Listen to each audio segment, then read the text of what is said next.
Disclaimer: the information and education material contained herein is meant to promote the general understanding and dialogue of GAN's processing. Such information is not meant or intended to serve as a substitute for a healthcare professional's clinical training, experience, or judgment. For patients and individuals, such information is not to be a substitute for professional medical, therapeutic, or healthcare advice or counseling. For medical issues or concerns, including decisions about medications and other treatments, readers, viewers, listeners should always consult their physician or, in serious cases, seek immediate assistance from emergency personnel. Prescription information, procedures, and use of medical devices information should be undertaken only by properly trained and certified medical personnel. We specifically disclaim any warranties, express or implied, including implied warranties of merchantability or fitness for a particular purpose. Such information is provided, as is, and is believed to be accurate at the time of its publishing, but it is the viewer's job to evaluate the accuracy of any information found in this presentation. Every case presented is of their own experience, applied by themselves for themselves, and it applies to their case only. Every person experiencing health problems should seek professional medical advice and consult their course of treatment with a doctor.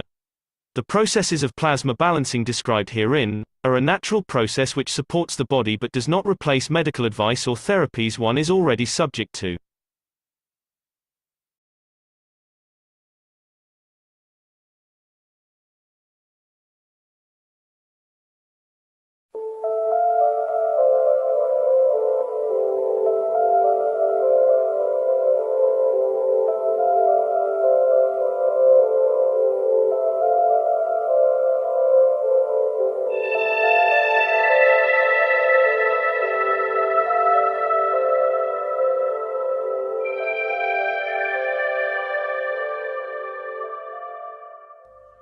It's time for change to move into the real work of the universe.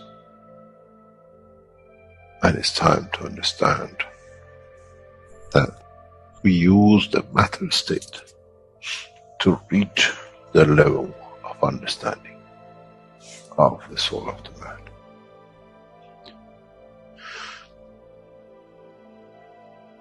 Now you understand maybe why the Creator has sent His messengers in the name of whatever you have had.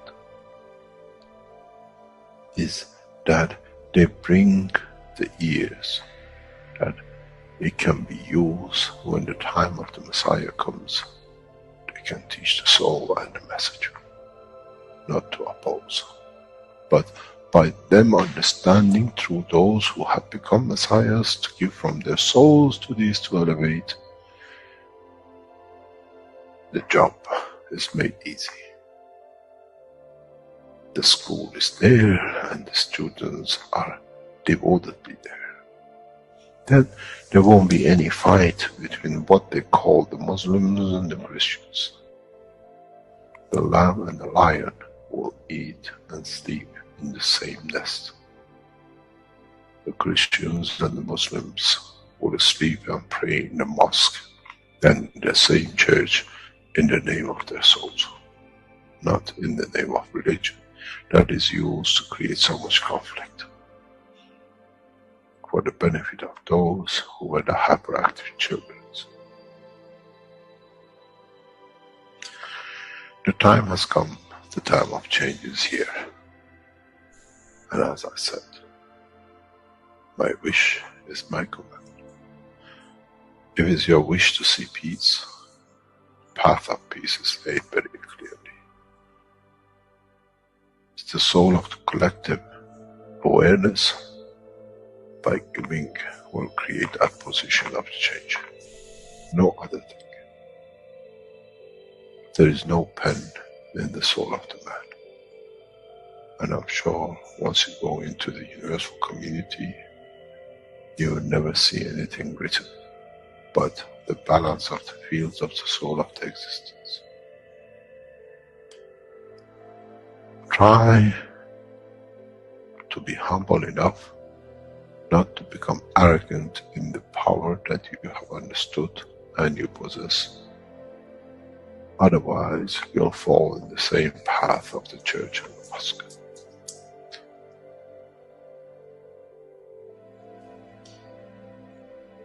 This is what we promised, and this is what we have delivered.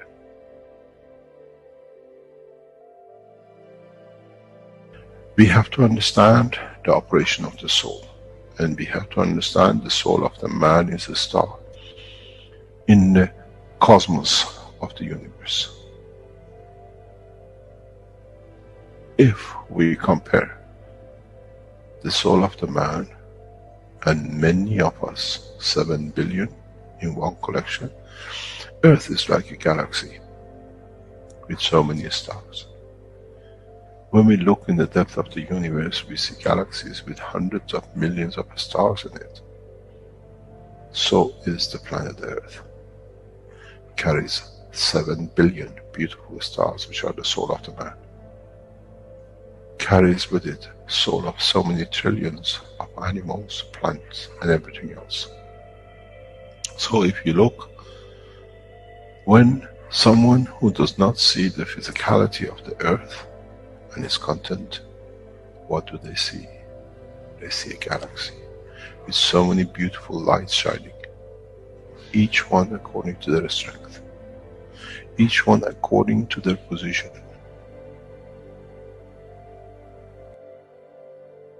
An infant has a beautiful soul, so has the old man.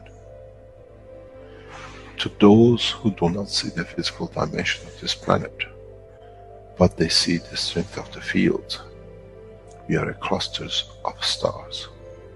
The human race, every single soul, no one from a distance sees that's the soul of a fisherman, that's the soul of the cosmologist, that's the soul of a president. They all shine irrespective of the physicality. This is the magic. This is what the new science has to bring to man. When we look to our soul, we see nothing but a star in the other souls. And this is the break. This is the understanding. This is what all these teachings are about. Coming to mature to the next level, to understand in the deep space, the universe.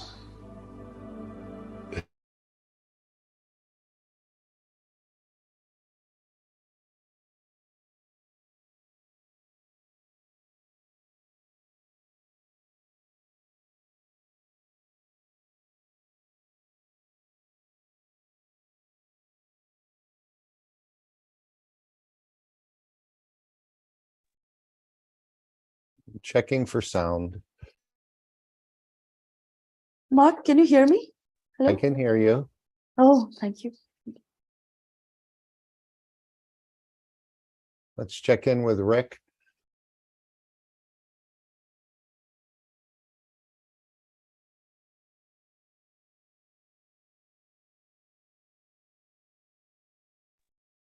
Okay, Rick has just dropped out. Let me share the background screen if I could.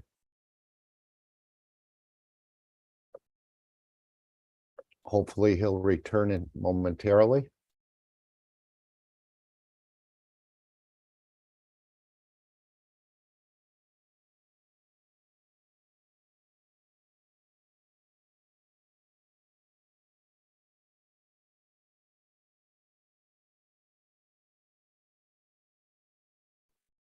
Mark, it's Dean here. It was interesting how when Rick, the video stopped with Rick, and it stopped on when it was mentioned the universe.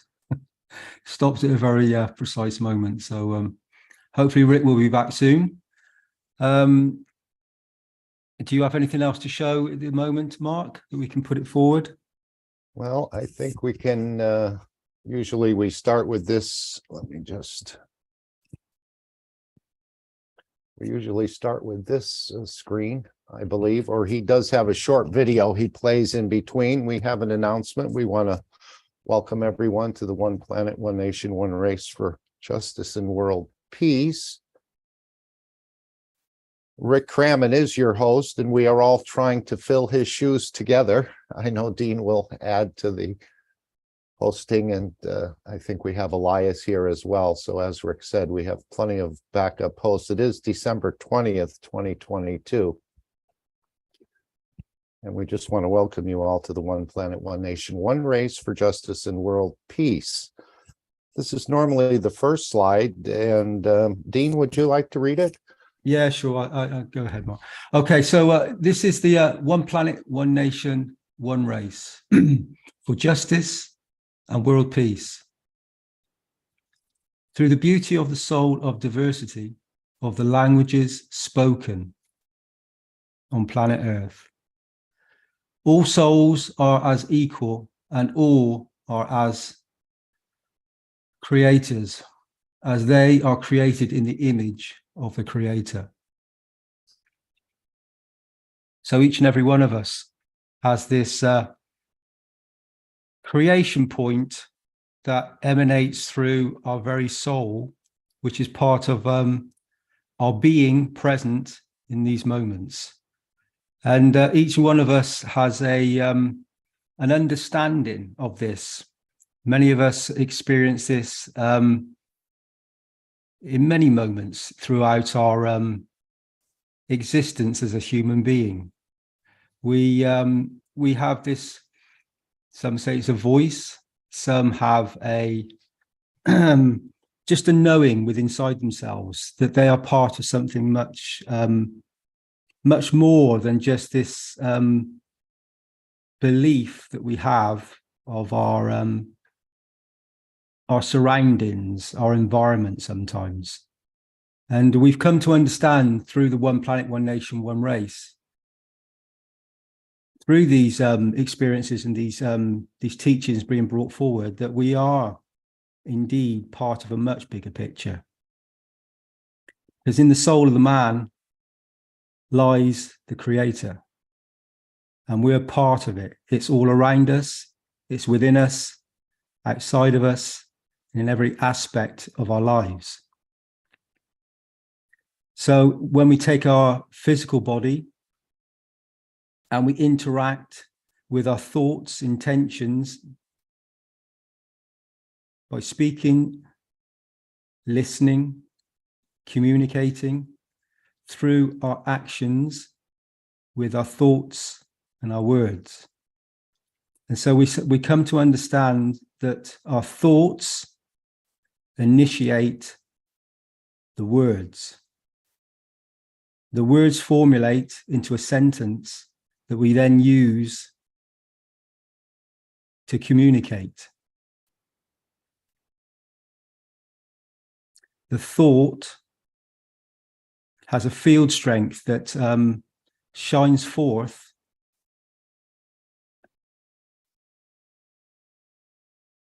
and becomes an interaction in this moment that you can sense and feel with all your senses. The thought, the intention, travels vast distances from one being, one soul to another. And as we're all part of this, and we're all part of the totality, and we have this creation within us, we all experience these field strengths, these interactions, these field interactions in each and every moment. So as I think about, or I give to another, so if I think of another person, another being, another soul present anywhere on the planet, I can give them energy. I can give them a warm thought, a loving intention. And that field strength carries across and touches the soul of the man, that interacts in the environment and then brings forward a condition of beauty into the physicality. And this interaction is happening and ongoing constantly with each and every single one of us. So every single thought, word, and intention we have escalates, grows, becomes more as the interactions touch other interactions, intermingle, become part of each other. So we have a responsibility, now we know this, to act, think, and speak good to one another. And then when we start to do this, as we have been doing this, the Universal Council and many of the knowledge seekers do this constantly. They communicate with their thoughts and intentions across the planet and further on, because the field strength that we have, that we gather, doesn't just stop. There's no borders. There's no borders around the planet Earth. So our thoughts and actions and deeds, words, they drift on out. They go further than just stopping at a border. They continue on. And we all communicate like this. So we're already part of a much bigger totality. As Mr. Keshe said many times, I made man in the image of myself. That's you. And we're all part of this. We all have the same wonderful interactions with each other, with our thoughts and intentions in each and every moment. And it is a beauty. We are all creators, and we're all made in the image of the Creator. So thank you for being present in this very moment.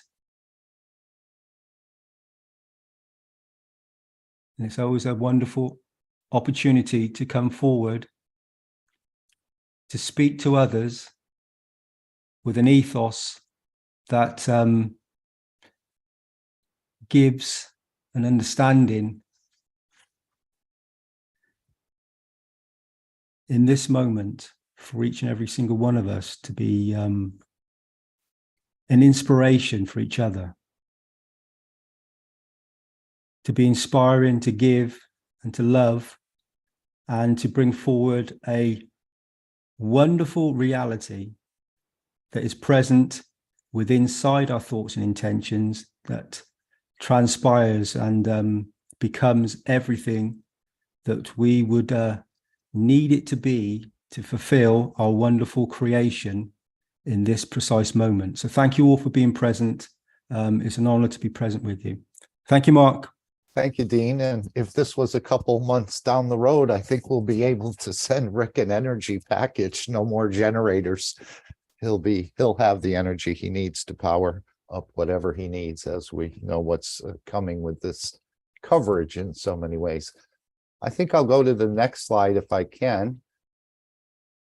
And these are wishes that the Universal Council is creating. We're not really physically rolling up our sleeves anymore to go out and change things as we've been accustomed to doing. We're actually working through the energies of the soul now to bring the change. And again, the souls are all connected, so the point of contact is instantaneous. And this is the way the Universal Council is learning to work. All of us are learning to work through these energies as we're seeing what can be delivered plasmatically in the way of travel, in the way of communication, in the way of energy, in the way of wellness, and in the way of nutrition. Would someone like to read the wish? Hello, my dear Mark. You can read the wish with your beautiful voice. You are so welcome. Okay. Thank you, Dean. Thank you so much. We, the Universal Council, give from our souls for humanity to mature into the peace, the love, the care, and become the messengers of the universe to enlighten the souls of the unicos from the point of birth to the love of the Creator and the creation. Hear our command. And this is the way the Universal Council will start to work through the energies of the soul, expansion of the soul, and projecting those energies to wherever they are needed for the change, for humanity, for the collection of humanity to move forward and to bring the peace finding peace within ourselves, and then expanding that to the larger community of humanity and all the inhabitants of the creation, let's say. Okay. We are anyone present. else? Yes. Yeah. Anyone else want to add anything? Again, usually we don't add to the wishes, but you may want to make a comment on it, as they are complete within themselves. Yes, hello, this is Marie, you see in Norwegian. You can hear me? It's a little windy here. Yes, we can.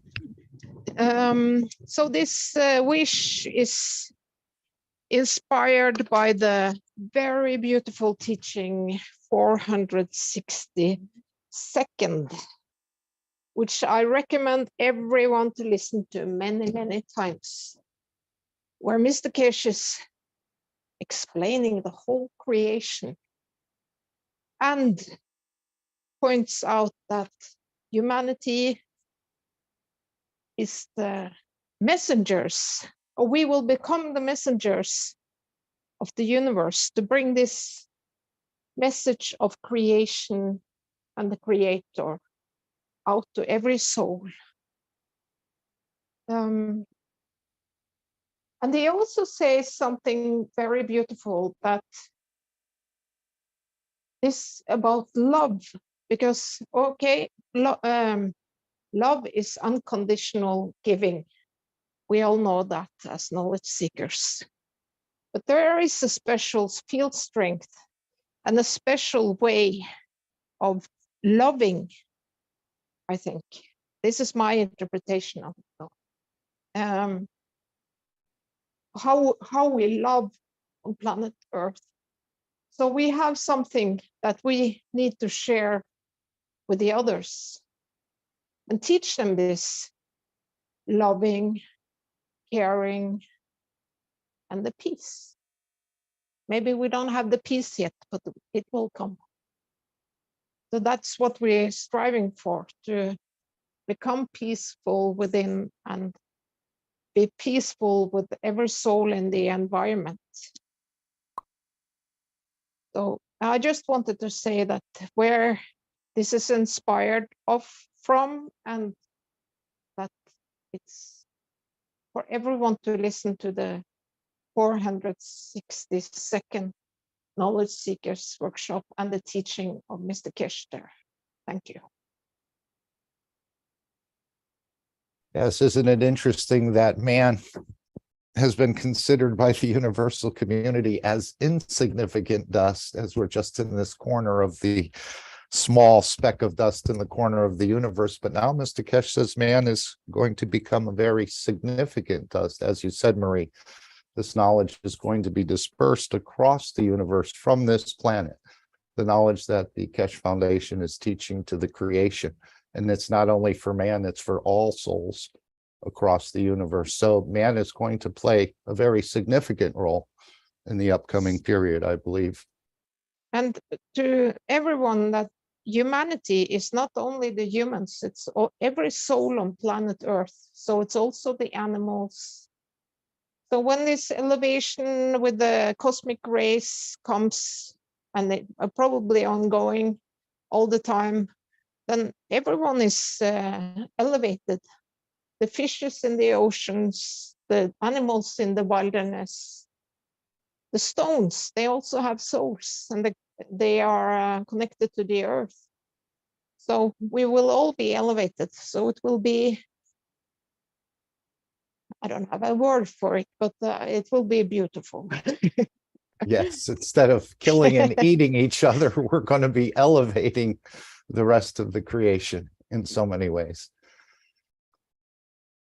Our current model is killing and eating other entities to sustain our own, but that ethos is changing little by little as we're seeing through these packages, until we learn to do it ourselves, for nutrition, for wellness, for communication, for travel, and for energy, and for space travel, and so on, all through the fields, much less in the matter state. Amazing.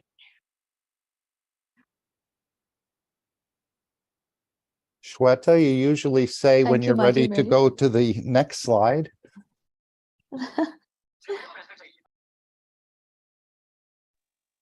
But anyone can comment You here. can, Mark. Okay, Yes. we'll do that. A clock tower. Yes, and that's my part. So hello, everyone, dear souls in, on, and beyond Earth. I also would like to welcome you as a UC member for the Dutch language to this One Nation, One Planet, One Race. And my topic is new time. When we had last Friday the meeting, in a way, a new time started. Until now, we lived in the time after Christ, as we call it. And now we started a new phase for mankind. Collectively, as a group, we were connected to our messengers, to each other. And according to our beliefs and the love of our Creator, we're also connected to the Creator, Mitra, and the child of Mitra. Now, what does this mean for us as souls on planet Earth? We have to learn and realize in the coming time what will come, what changes this will bring to us. What came clear to me is that the time we started now is the time of creation. We will find the creation inside of us because our soul is the creator part. When I woke up the day before yesterday, you know, this you're awake, but you're not awake, you're somewhere in between. I had a feeling I was in a group of souls, and this group was rolling out solutions to feed all souls in existence on Earth. And it was a beautiful feeling to see what this will bring if there is no need anymore for hunting and killing.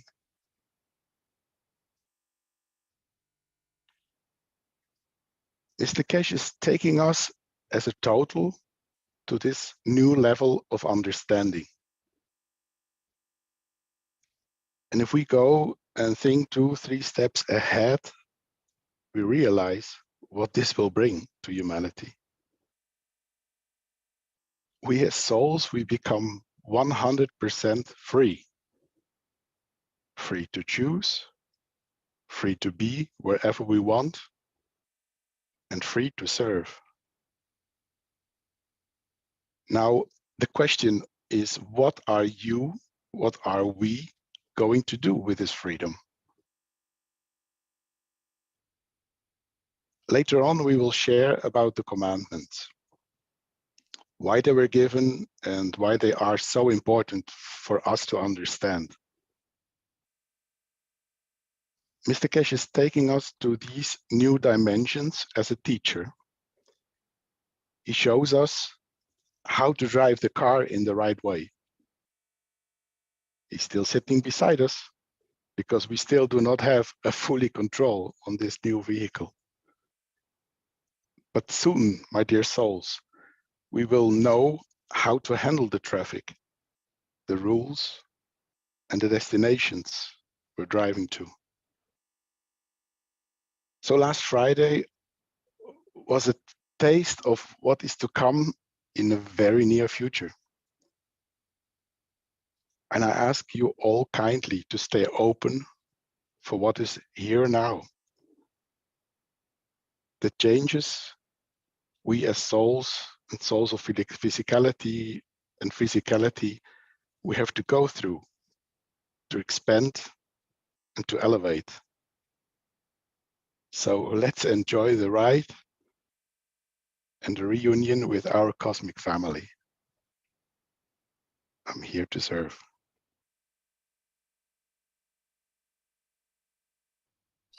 Thank you, my dear Jaco. Thank you so much. This is a soul journey from yawns. Now we understood. We are here to serve, not to be served. So beautifully you said. Thank you, Mark. Thank you, Mary. Thank you, Dean. So beautiful. What can I say? These words sometimes don't explain everything. So the soul journey is here with the essence of all that is. And I will say that is love.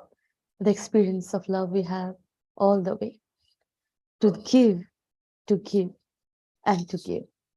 So here is the beauty of the soul, a little beauty explained by Jacko. And now, anybody wants to say anything? Any beautiful souls? You are so welcome. Sweater, it's Dean here. Yes. So, hi. So, Jacko, if you're still present, it'd be nice to discuss this. You have a clock here, this wonderful old clock, and it seems to be. Is it 11 o'clock that it's showing, or is it 12 o'clock? I think it's 11, isn't it? Probably it is, yes. Not yet 12. Not yet 12, no. And it's in this wonderful old wooden building, and it has this big pendulum and everything. So is there any significance to this particular building, this particular clock? Does it what does it represent in what you've brought forward? For me, it's a symbol. Normally you have a little clock, or the time is running for little clocks and big clocks the same. But this point we are now is a big step for humanity, because it will change our time counting. And although all the clocks are running the same, sometimes in history of the man, in history of the earth, there are certain points where big changes happen. And the reason why I took this picture is because this is a big clock. And the steps we're doing are also big this time.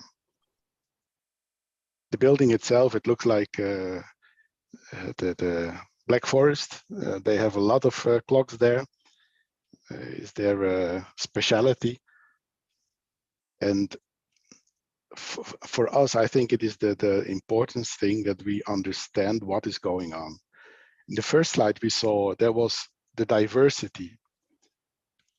We all together have our talents. And as a group, the talent goes beyond the sum of all the talents together. As souls, collectively, we cannot imagine what power is behind it and what peace we can reach on earth. In the session on Friday, Mr. Keshe was asking a wish. Everyone could do the wish. And these wishes, I'm 100% sure, those people who were there, they would not wish out of their ego. And the strength we have is in serving as a collective in this new time measurement.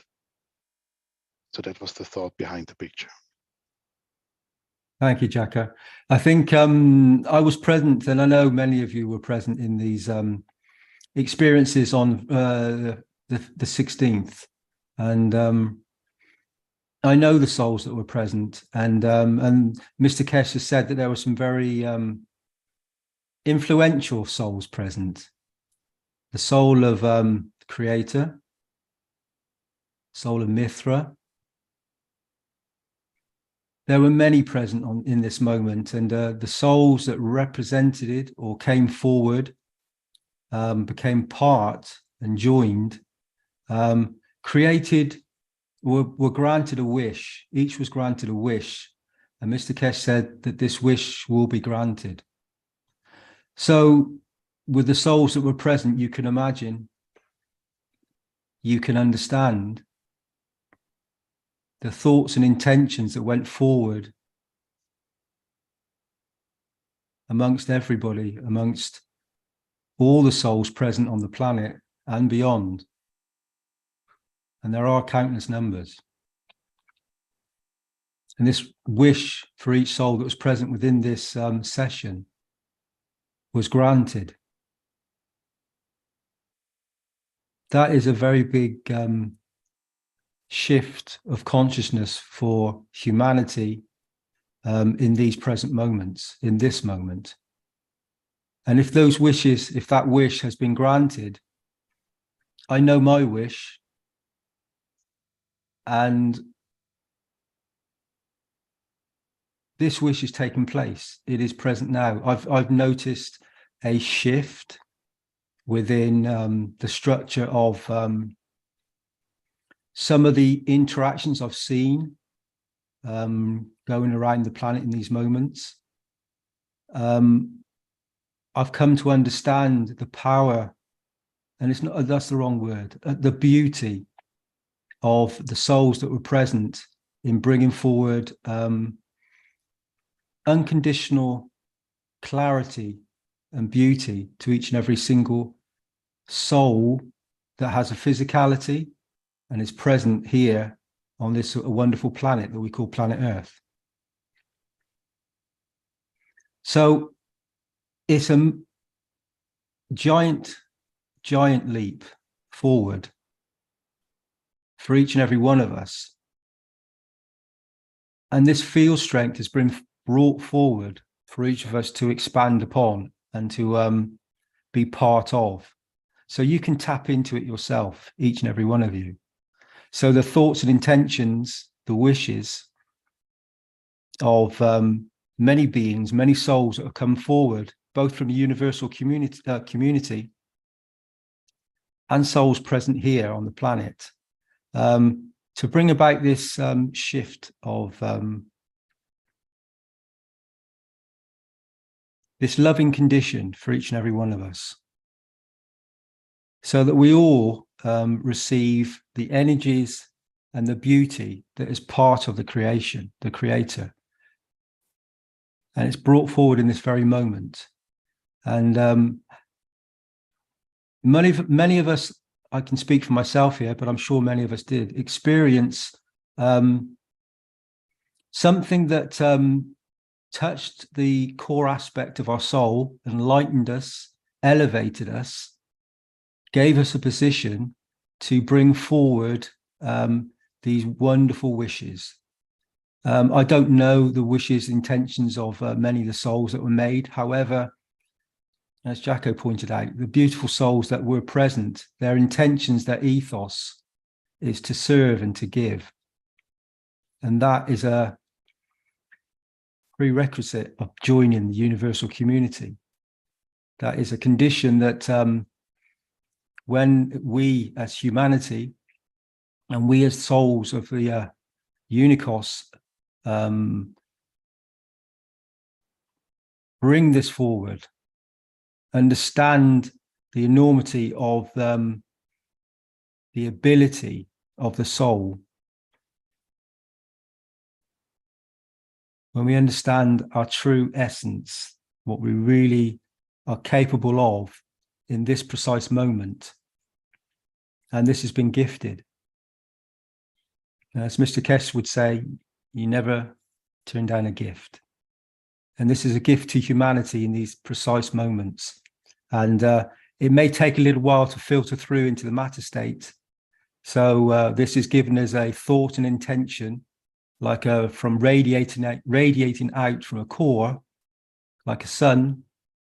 And then this filtering, this field strength will gather momentum and filter down into the matter state, so that the conscious thought will be present in our physical forms, in the physical reality where we how we experience this in this moment. So I wish you all a beautiful interaction, and I thank you all for being present. And Jacko, thank you for that wonderful picture. I think it represents the moment that, as you said, it is a momentous shift, change, and it is right here in this moment, right now.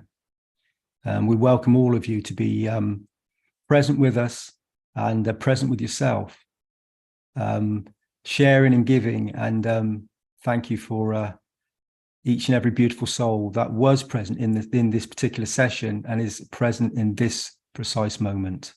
Thank you, each and every one of you. Thank you.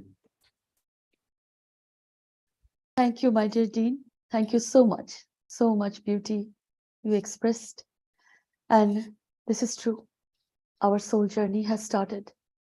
And this is the time, the beautiful moments we are experiencing in a way or other. So thank you, my dear. Now we can go to the next page, my dear Mark. Yes, this is the moments of silence, my dear beautiful souls, for the elevation of souls to walk in the path of peace. So there will be 5 minutes of silence today. And as the elevation is always and going on and will be. And this 5 minutes of silence is for the elevation of the souls of the 5+1 peace negotiators, the souls of the IAEA, all souls working for peace in Vienna, the souls of humanity, the soul of humanity, the souls of the world leaders and religious leaders of planet Earth, and the souls of all of beauty and totality. So here our time starts now. Thank you. Welcome.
Thank you, everyone.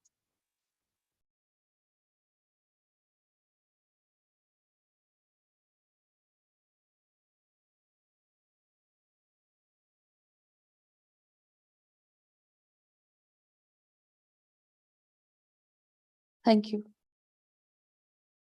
Thank you so much. Thank you, Marie. Thank you. Thank you, beautiful souls, for being present and in all the love always. So we can go to the next page, Mark.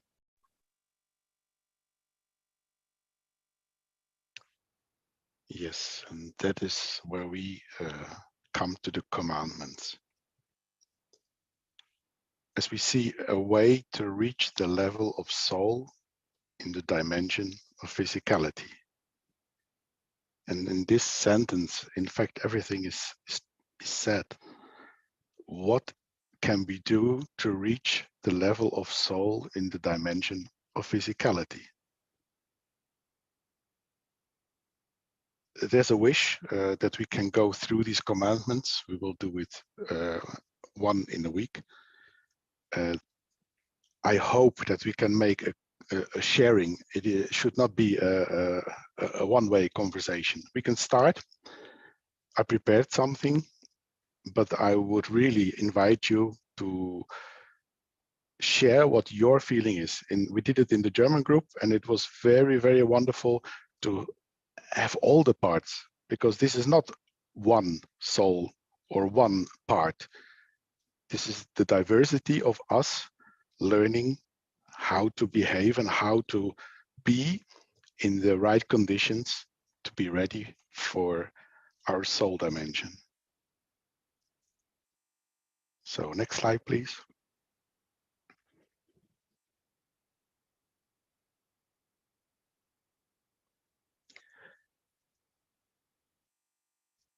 Hello, here is Andreas. Is it only me? I cannot see the slides. I see the first slide. I see there's two people trying to share the screen, myself and Rick. Do you want me to stop sharing, Rick? This is Marie. I'm on a mobile phone and I can see the slide. Okay. Me too. Yeah, I Okay, can see the slide too. okay, good. Thank you. Jacko, would you like to carry on? Yes. So we do not do it chronological. I think it is good to take the commandments like what is discussed or what is on a mobile phone and I can see the slide. Okay. Me too. Yeah, I can see the slide too. Okay, good. Thank you. Jacko, would you like to carry on? That is a recording. It sounds like something popped up there. I don't know where that came from. We're waiting to hear from Rick. I'll keep sharing the screen, but there are two people sharing the screen for some reason. That could cause a conflict. Can you try to stop it that there is only one? Okay, I will stop the share. Rick? Rick, can you move it forward a few slides?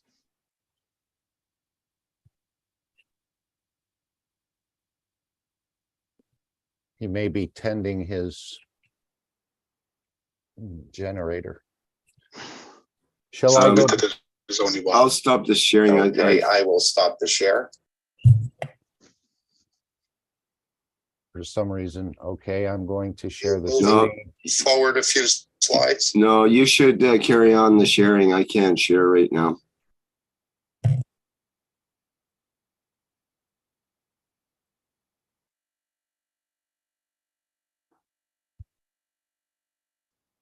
Okay.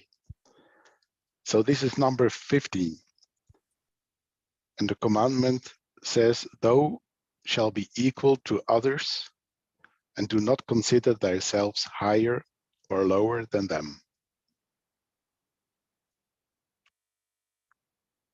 I think it is very, very important, because as soon as we go on both ways, higher or lower, there's a difference.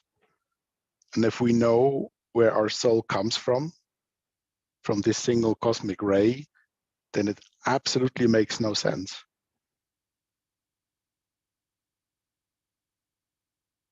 Yes, this is what I'm thinking. I think all souls are equal. We are all the manifestation of the Creator, so we are all special in a way, but we are equal in I don't know, value, but different in strength probably. Right. And Yes, even as I used to read the holy books, at least in the Christian, where it says the God gave man dominion over all the creatures. And I thought, gee, I'm better than all the rest. But now we're learning a new way that actually all the souls are equal. Whether it's the ladybug in the tree and the human, all souls are equal. They may be at different levels, maybe simpler souls, but we know they all have the right to elevate. So this is where we're moving from man being a dominator to man being an elevator of the other souls in a way through this knowledge. exactly. And these commands help us to give this elevation of the soul. So back in the time, it was not understood, and people just took it to the physicality. And that is what is the big change since Mr. Keshe started with the foundation, that we now are heading for the soul level. And I think this is one of the most important things. So why do we call them commandments? Why do we actually take decisions and live by a command? Because normally it should be clear that the soul is the one who is in lead, and we should be aware of this soul leading, but somehow we've lost ourselves in physicality. So that is what is coming to change now. I just have a question. Since we're not supposed to be above or below, how do we look at being humble? Because if you become humble, it's almost like putting yourself below. So I just want to know how we can think about that. I think it's important. I mean, we're not supposed to be dragged down and stomped on or anything like that. Do you really have to be deeper when you're humble? Why not be equal? You know, there's a plus, there's a minus, but there's also a zero position. Well, I'm just going by how we were taught. So I want to understand, what does it really mean when you have to be humble? Can I explain that? Or yeah, you go, Asai, please. Go ahead. Yeah, I was thinking we are equal in value in a way, because we are the manifestation of Creator. So every soul you see is the Creator, but we are different in field strength. And when you go lower, you know, the stronger gives to the weaker in plasma technology. So you receive in a way. So over to you, Asai. Okay, the way, we have to go back when Jesus was teaching and nobody got it. I came upon a movie from 1947, and Jesus was talking. He was saying, the kingdom of God is within you. Kingdom of heaven is within you. Then he says, don't have anxiety about the food you're going to eat or the clothes on your back, because everything is coming to you. Don't have anxiety for it. And then he got some disciples, and he was walking with them, and they came under this bridge, and they had to sleep. And they went to sleep, and next morning when they woke up, I think it was Judah, said, somebody stole my coat. And he was very upset about it. And Jesus says, take your clothes and give it to him too. And he was looking at Jesus, what he's talking about. And then he says, I'm going to be cold. And Jesus reached out to his cloak and gave it to him. He says, you can take mine.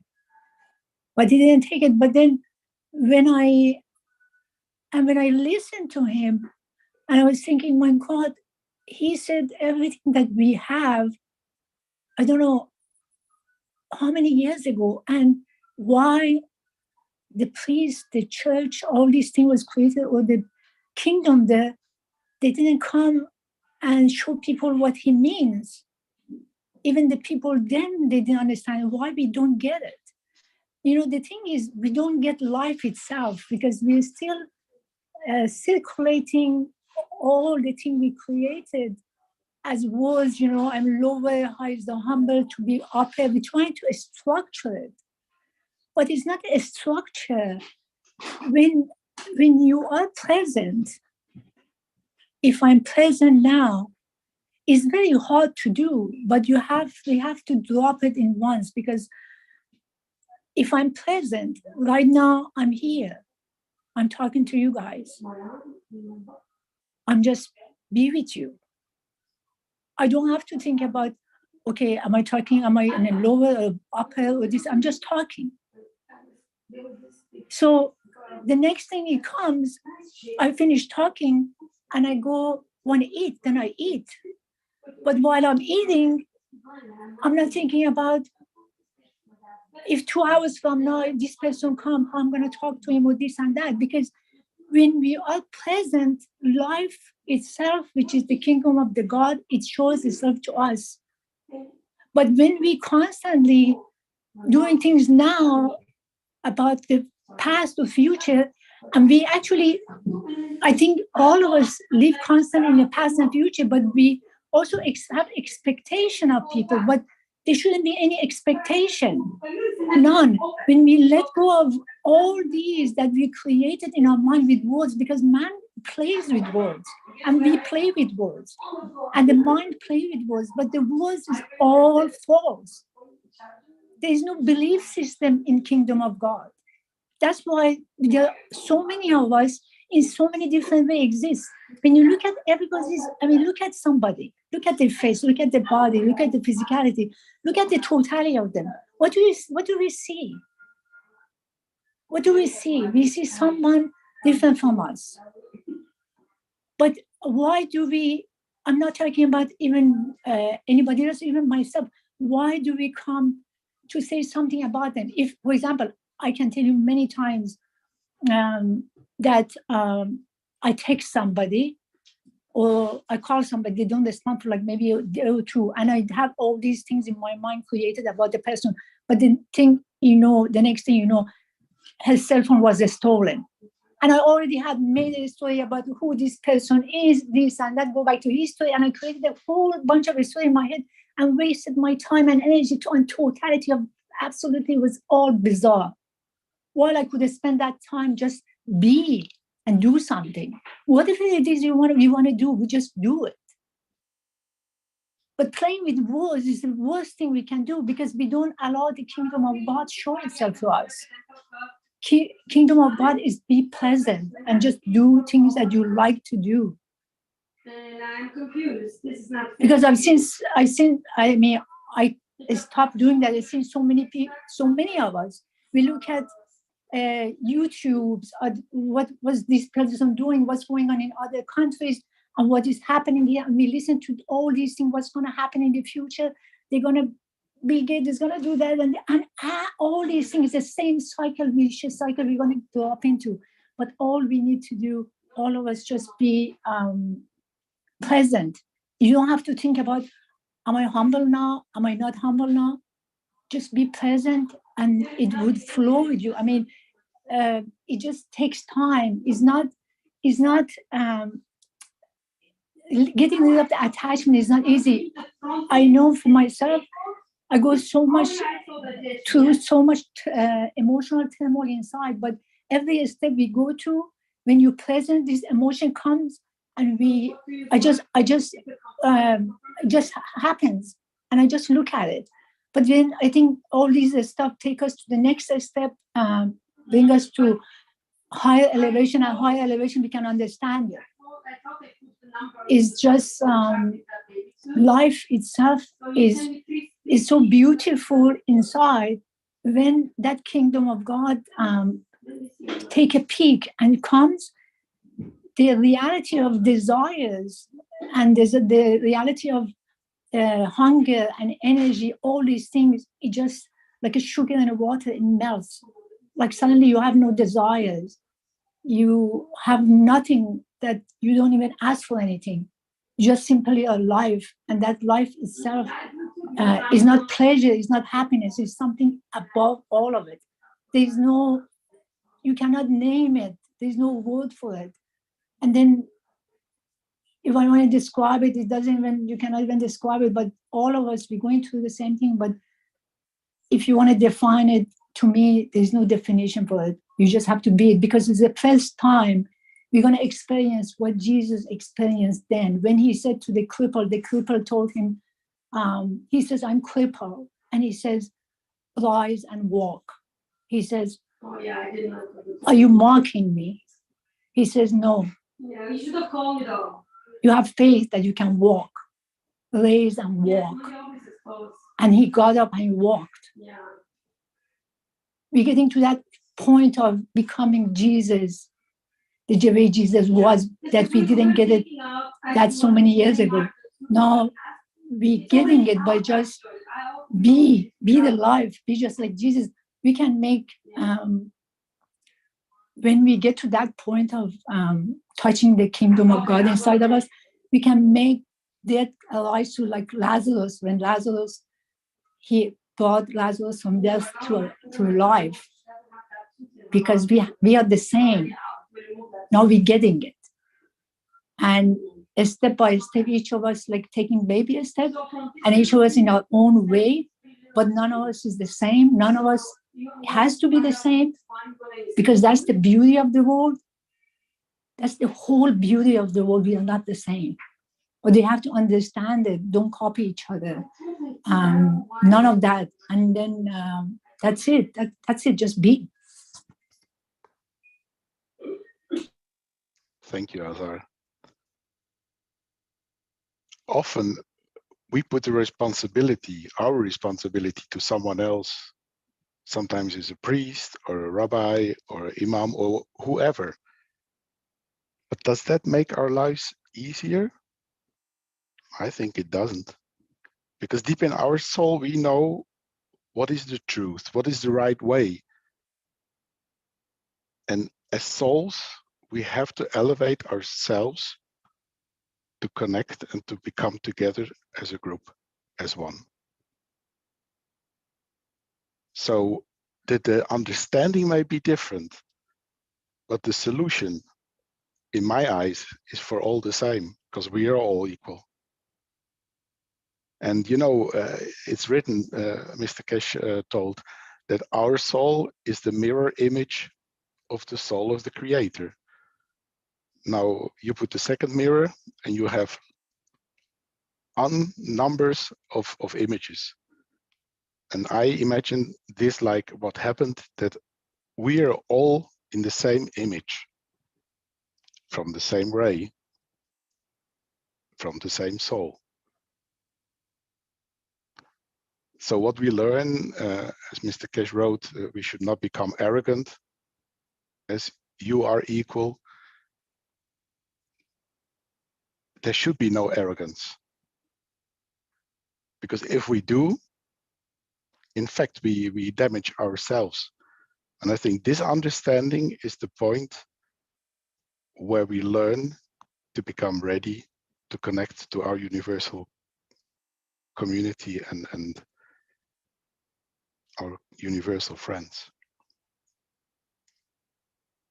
So yeah, these comments are really, really helping us. A little thing, when I came out of the system with Marie, we were talking about this, the point of giving. You ask yourself, did I give enough?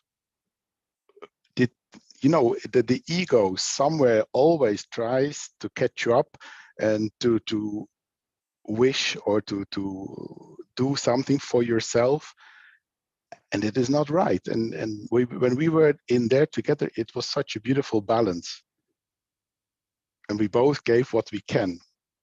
And if we do that, then it starts to open up.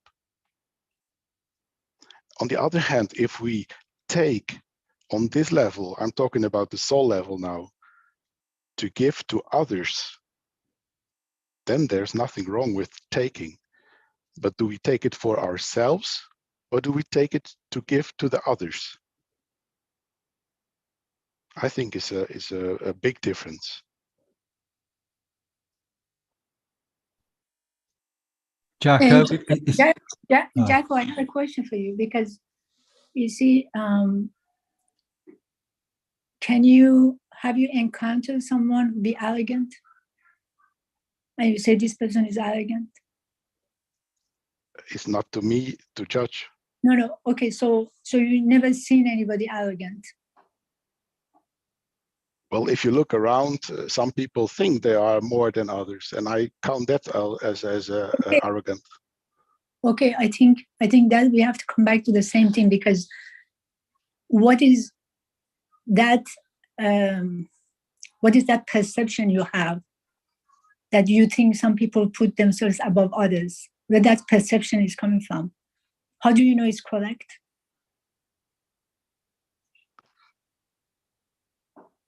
Do I have because to? Because God, have you ever seen God come on the planet Earth say you're arrogant and some people see themselves above the others? No, never did that. So why is it that we see somebody is above the other person? Why is it that we see that?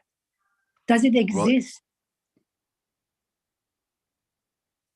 I think it is important to know that we should not be. No, that doesn't judge someone else. The question is, why we even saying, because when you say, oh, I'm not judging it, but you saying I see it, when you see it is judging it, doesn't matter. Because that's the reflection of you, not the other person. Because when I see somebody is arrogant, but I'm not judging it, is my perception. It doesn't exist. In the end, you are responsible for yourself and not for the others. I understand. It's the only way you can change. You cannot change someone else. You can try, but probably it will not function. What you can change is... I'm not talking about changing someone. I'm talking about when I say, okay, somebody can see themselves upper or lower or arrogant. Why do I say this? But I say, oh, I'm not judging them. Why do I say that? Well, I judge when I say that they are wrong. I don't say that they are wrong.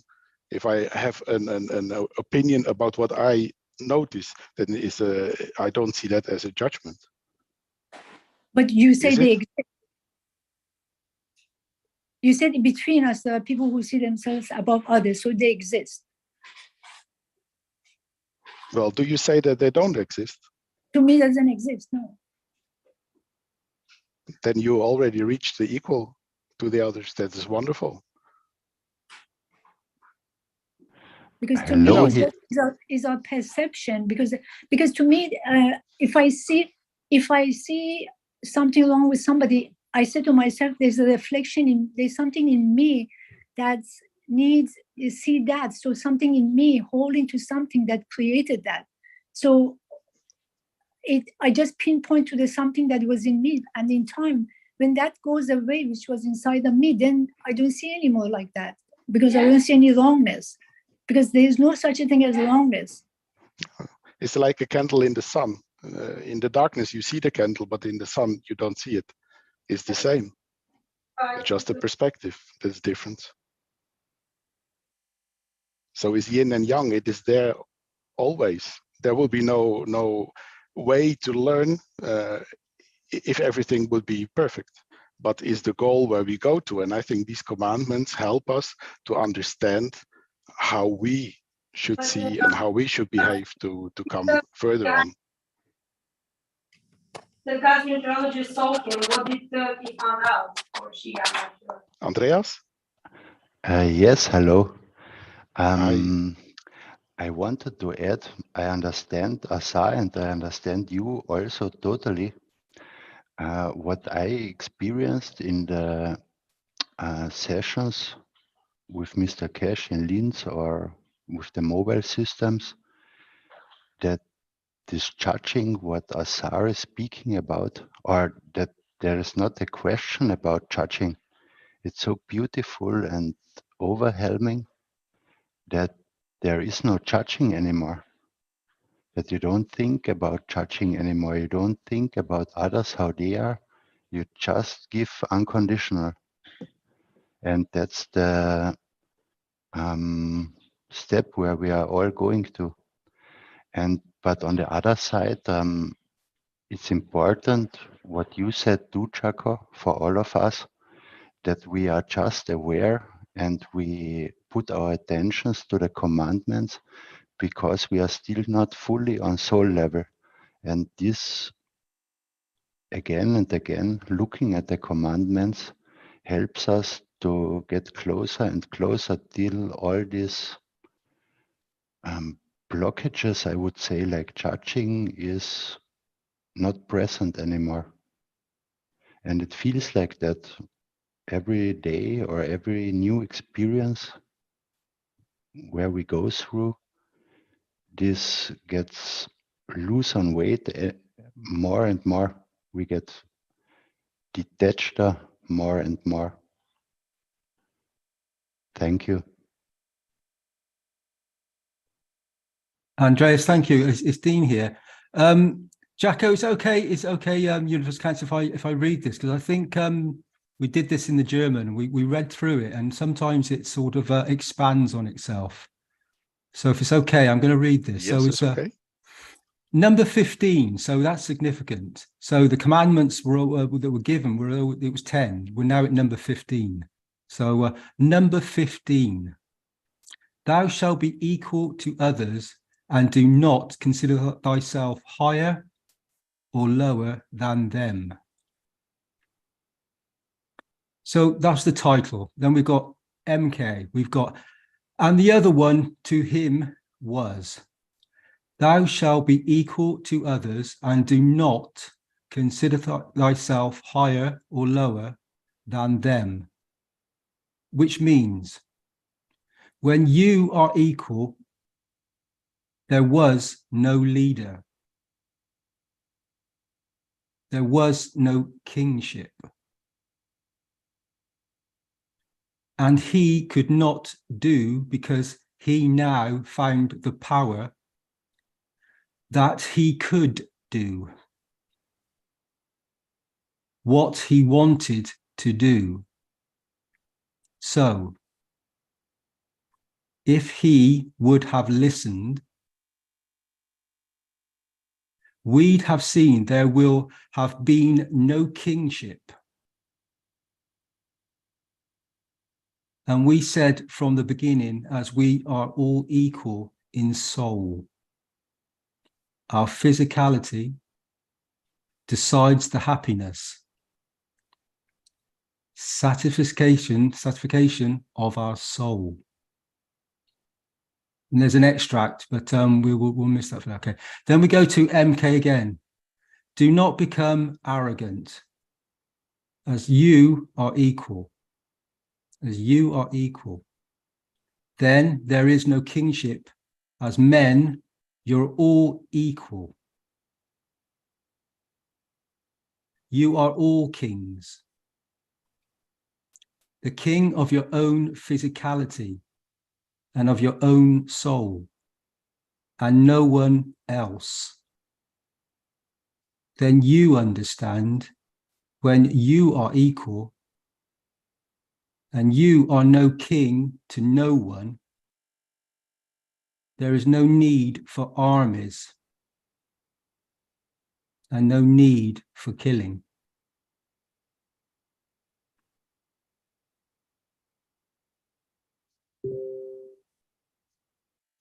And I think when we read those words, they have a very distinct field strength and a deeper understanding. You can go back and you can read any part of it, and then you can open up the words any part of it you'd like to go to. Let's take the as you are equal. So if we're all equal, we're all part of the same. So each and every one of us has something to contribute to the whole of creation. Some of us have a understanding, and we like to come forward and project our words to actually to bring the knowledge forward. And others of us like to sit in the background and be still and quiet. However, as we're all equal, we're all adding and we're all contributing to each other. We are equal, and you are equal. Then,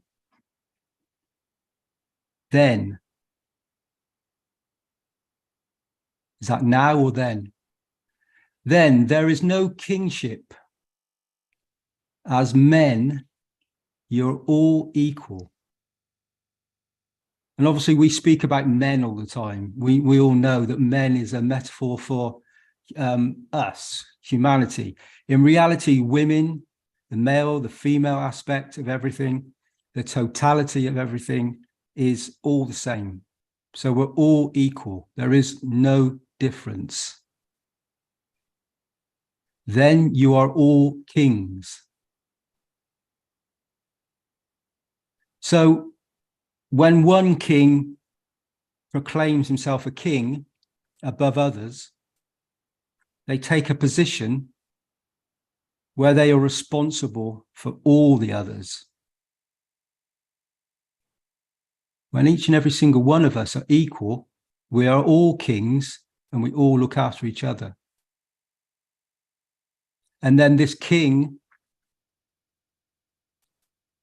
is responsible for the totality of all that is present in the moment.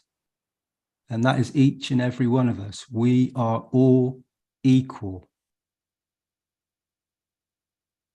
The king of your own physicality.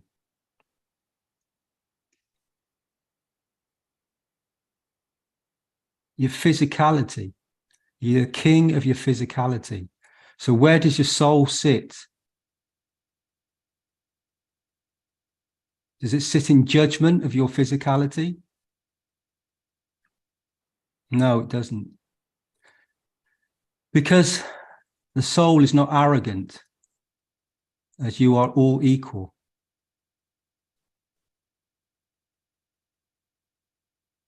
Of your own soul and no one else. Then you understand. When you are equal as a king, and you are no king to no one. There is no need for armies. And there is no need for killing.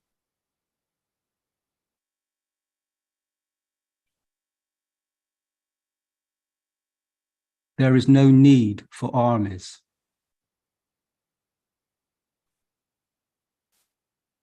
And there is no need for killing. And gives peace on earth. Thank you, Jacko. Thank you, Dean.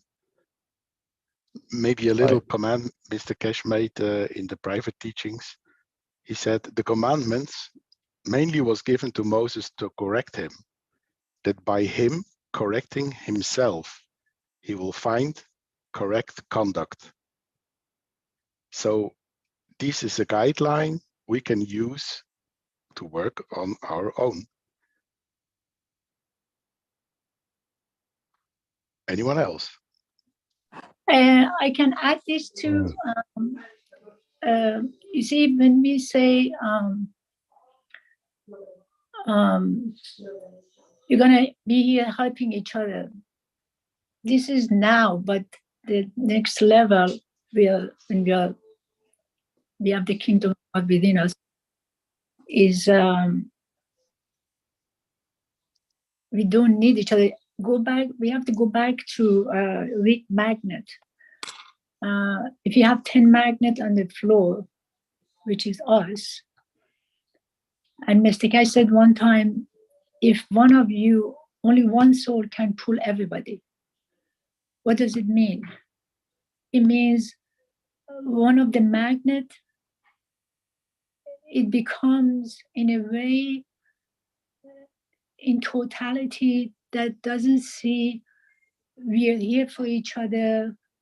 I have to give you, I have to do the right thing, or I have to be humble. For example, these are, we know, if I enter a room full of people, how do I enter? With a mind that says, oh, when I go in there, I'm going to look at everybody equal, because I'm making it up. I just go in there. I don't have to think about it, put the instruction for myself that I have to look at everybody equal, because when I do that, it means I already divided. That notion of I have to give to people, we're here to help each other, that notion is the notion that people got wrong when Jesus gave the instruction. Because we're going to create the same division again.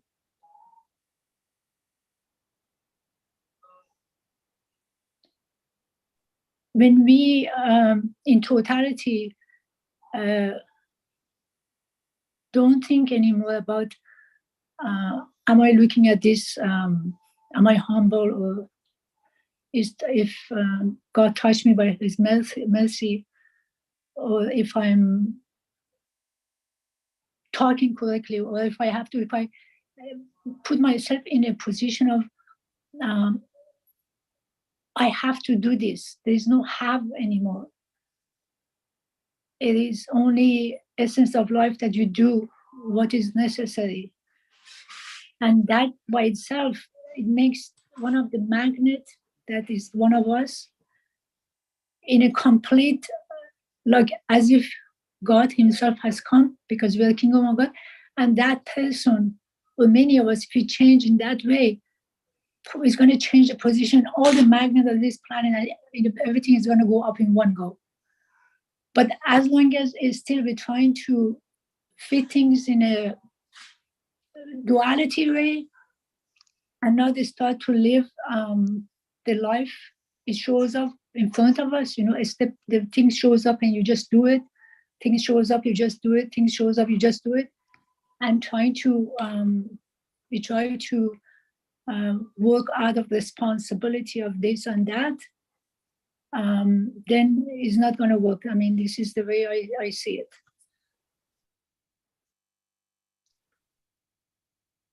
Thank you, And that's what we heard in the formation of the Universal Council.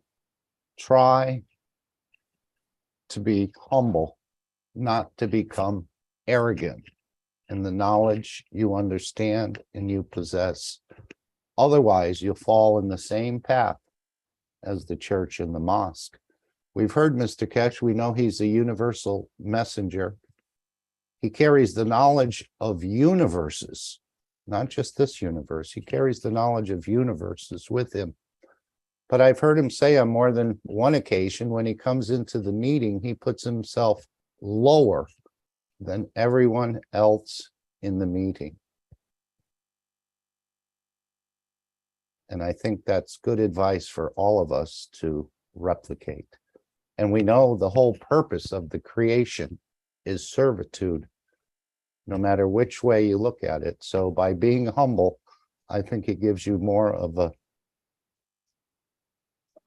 impetus to serve the others. And this is the example Mr. Keshe has laid down for us.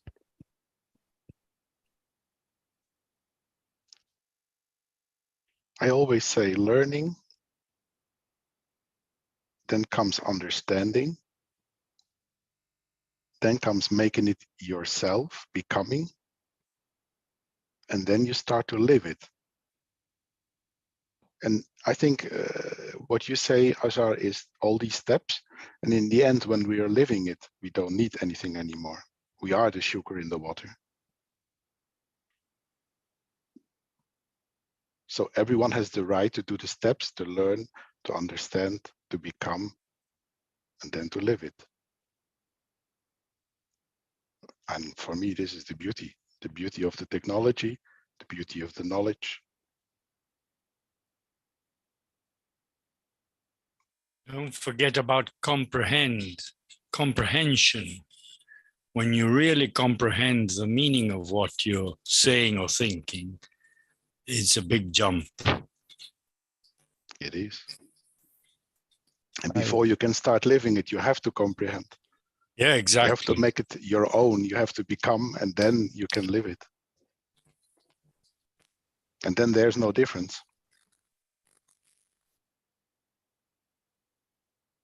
I see Mr. Keshe has joined us in a panelist. He has a panelist. He said he would be in. I don't know his time constraints, but perhaps someone should ask if he'd like to open his mic. I was thinking, Shweta, you were going to read the message that Mr. Keshe posted a couple days ago on 12/17 that he put in the telegrams, but we leave it up to the Universal Council how we'd like to proceed here.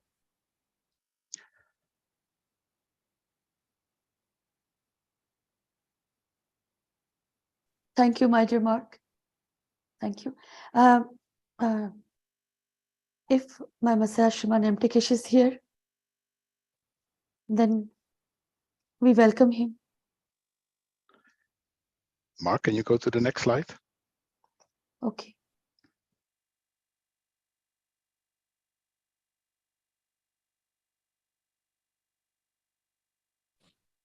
Are you able to see it? Yes, Yes, good evening. thank you. Hello, Mr. Keshe. Hi, good afternoon, good evening. I've listened to your conversations in past half an hour or so.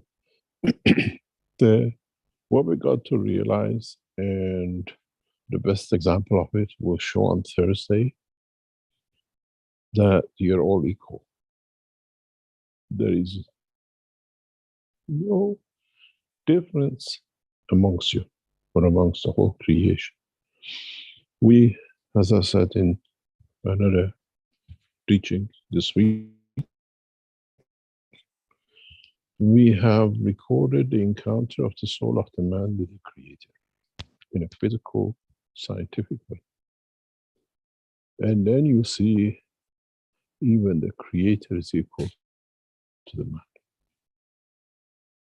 The session of the, what we call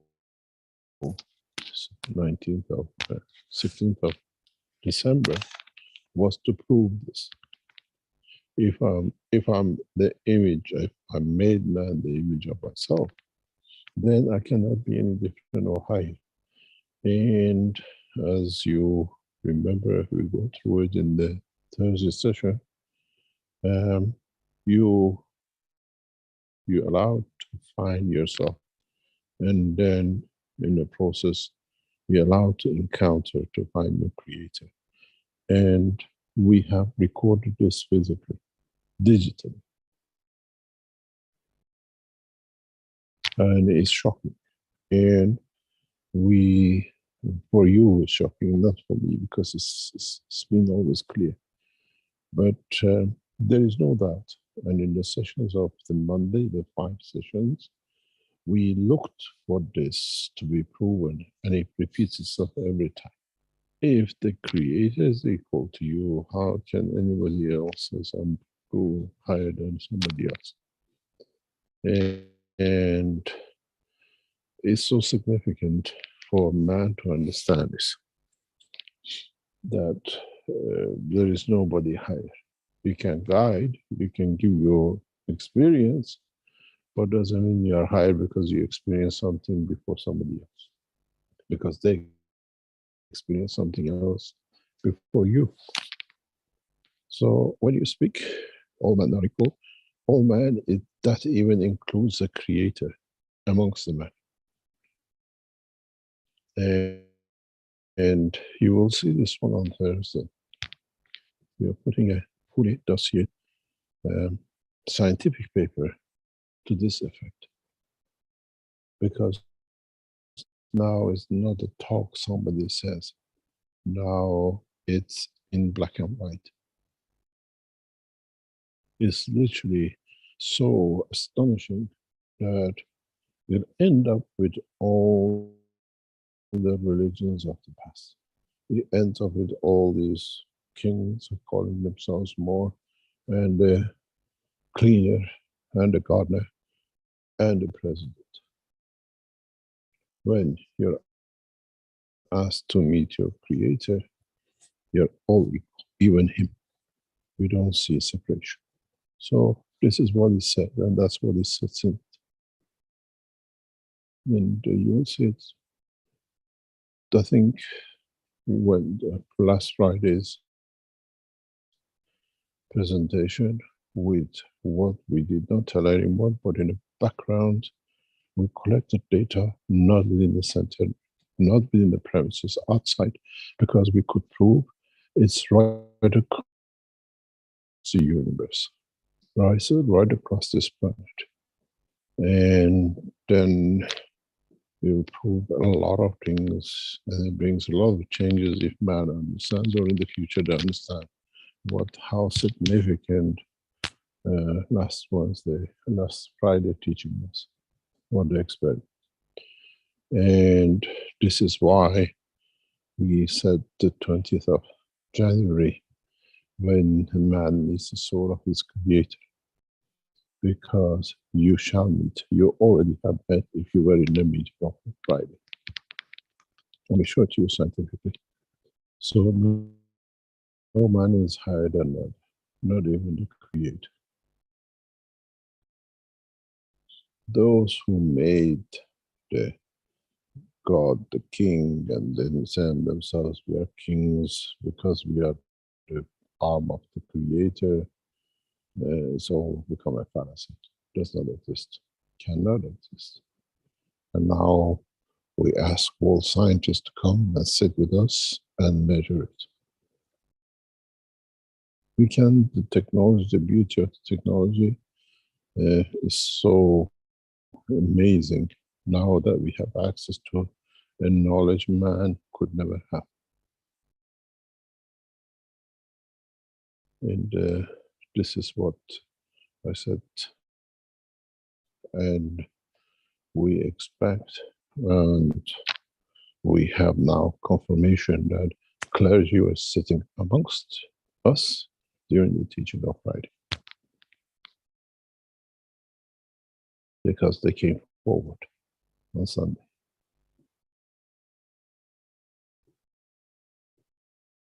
We see it, and this is what this commandment of all men are equal. This is one thing Moses could not come out with, because then he couldn't call himself a king. He could call him whatever he wanted to be.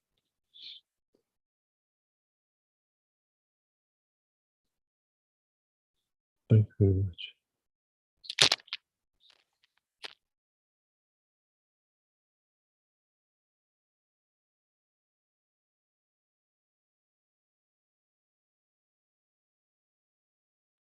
Mr. Keshe, may I ask a question, please? When everybody is born, was the star was born in the sky equally, or no? Only Jesus had a star.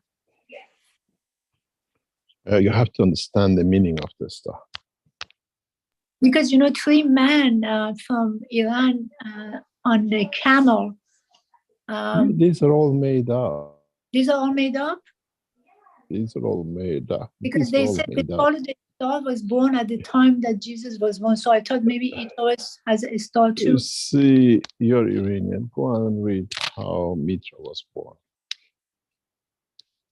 The birth of Mitra is exactly the same. The story has changed to a camel to suit the area. Mitra was virgin, born out of the Virgin Mother. So did Christ has to. And now, with the knowledge we have today, we can give you a virgin birth. That's for sure.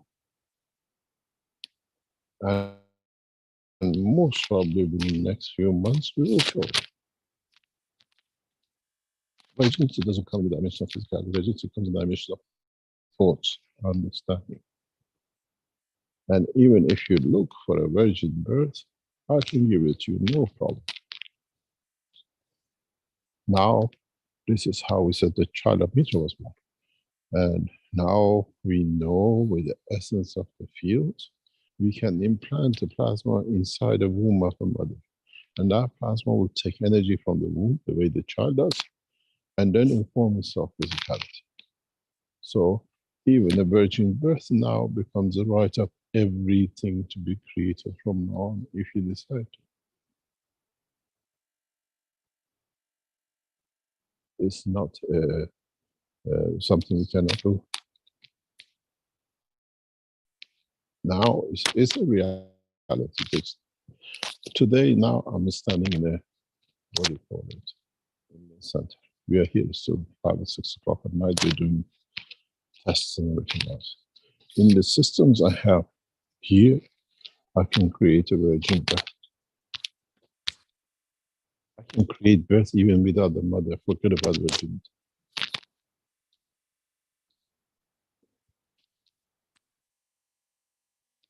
I was talking to one of our colleagues today at the table. I said, if we show these people what we see here, they're going to run. If we tell you what we hear, you say it's all lies.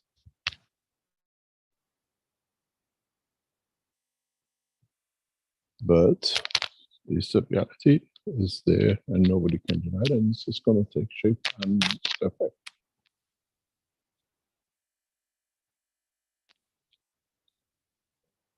So you tell me,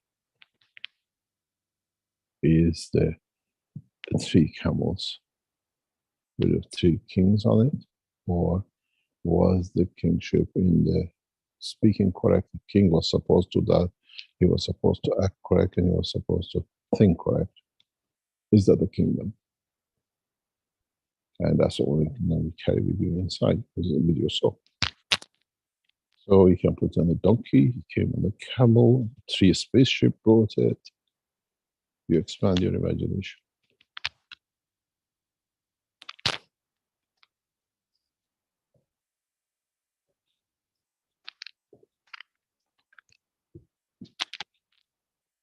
What is written in the Bible about the birth of Christ, even his birthday, in a real life has no credibility the way it's written. Christ wasn't born as a prophet. Christ became a prophet when he received the soul of the Creator.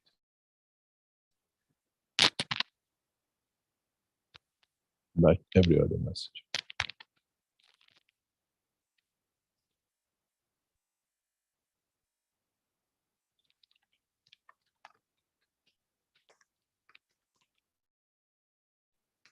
The rest of it is the history made to make it glorious and glamorous.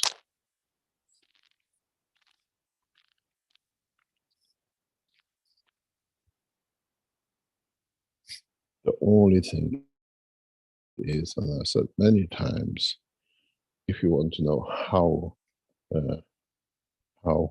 Catholic West Church is close to Mitra, look at the Iranian flag and the Italian flag. It's the same, turn sideways. Do you believe on the horizontal colors, or do you believe the same colors but vertical?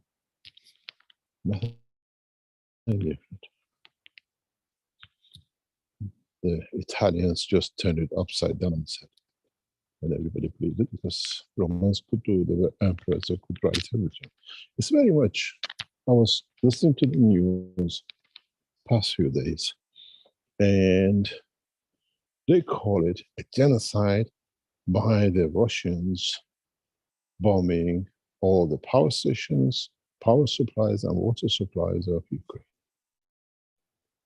The biggest crime against humanity. Hold on, boys.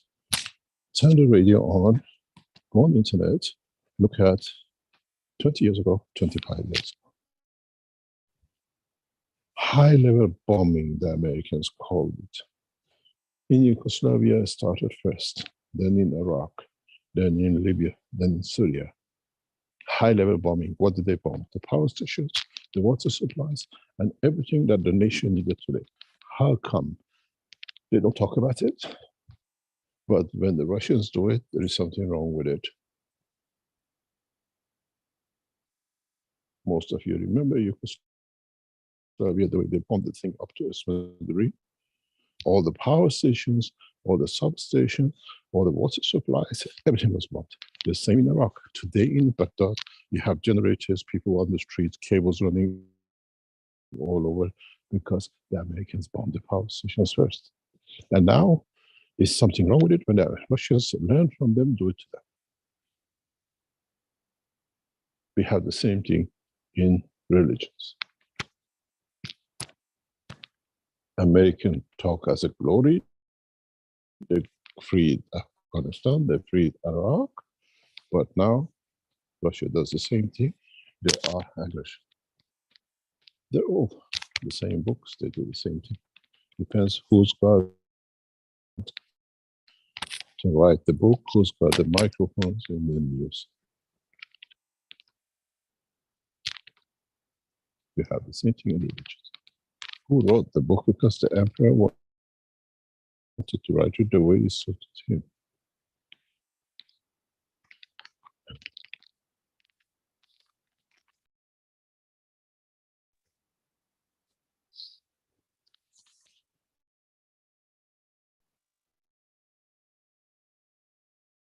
Mr. Keshe, thank you for it's Dean here. Mr. Keshe, there was a lot of noise on your microphone then, background noise. Also, Mr. Keshe, why may I ask a question? So why was Jesus given this ability? What did he do to receive this gift of being able to become a prophet?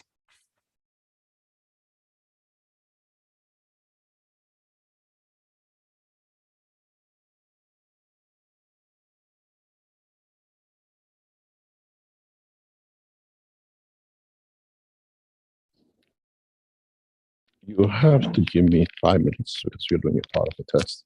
When I come out of the flight zone, I'll talk to you. Okay, thank you, Mr. Keshe. Thank you. And of course, at this time of Christmas, I was very impressed when Mr. Keshe told us about the three wise men and that the Christians all missed what the real gifts were. In the holy books, it says they were frankincense and myrrh and some other oils, perhaps, that these three wise men delivered. But Mr. Keshe explained how we all missed it. But the three wise men's, the gifts are, and what's been reiterated and repeated many times, are thinking good, speaking good, and doing good. And those are the three gifts that were delivered to mankind. I think it creates a beautiful shielding for all of us if we stay on that path, even though we drift off from time to time, but continue to think good thoughts, speak good words, and do good deeds. And this was the real gift of the wise men.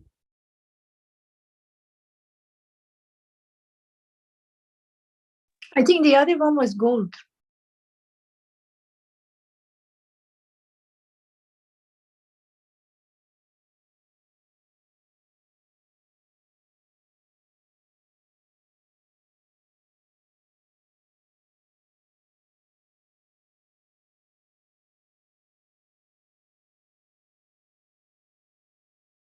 We do have a hand up, actually two hands up. We have Salamia and Gail. I thought you had a microphone. You must have dropped out. So we'll allow both to talk. Why don't we go to Salamia? Mr. Keshe is in the middle of a test. He'll be back in just a few minutes. Yes, just try to answer to the question of my beloved Dean. As far I understood from Mr. Keshe, is the same soul of Mitra, of all godness and messenger of God, is the same soul of Jesus, Mohammed, Buddha, Krishna, Zoroaster, and so on. The same soul bring on the earth, come on the earth and take the physicality, different physicalities, depending on the wishes of the soul and what the soul decides, and maybe it's in harmony with the needs of humanity at that time. When humanity is in crisis or not, such souls decide to take physicality. And nowadays, these souls help the soul of humanity to grow, and we become all like Jesus. The wish of Jesus and of Mitra, of Isis, of Aton, of all gods, was to teach humanity and to teach each soul to be perfect as they are, and to trust, to believe in their perfection. So these days we are able to be like Jesus Christ, like Moses, like Baha'u'llah, like Mitra, and all messengers. We are the messengers. Now it's time to trust, to believe on our own capacities and our divine metrics, because we were created in the image of God. We have all the potentiality of God, all the attributes, and only we are not aware of this, because all religion taught differently, and I don't know what all the religion taught us, but the truth is on these holy writings. If we read and study, and we find we are the truth seekers and the knowledge seekers, we will find out what is the truth. Not listening to all these spiritual leaders, because we are we are leaders. Our soul is our leader, and our physicality is a king of the soul, so is interconnection. If we listen our soul, we will find the high knowledge by connecting directly to the bio-internet, to the Akashic knowledge, not by not being taught by other people, by other leaders or professors or teachers.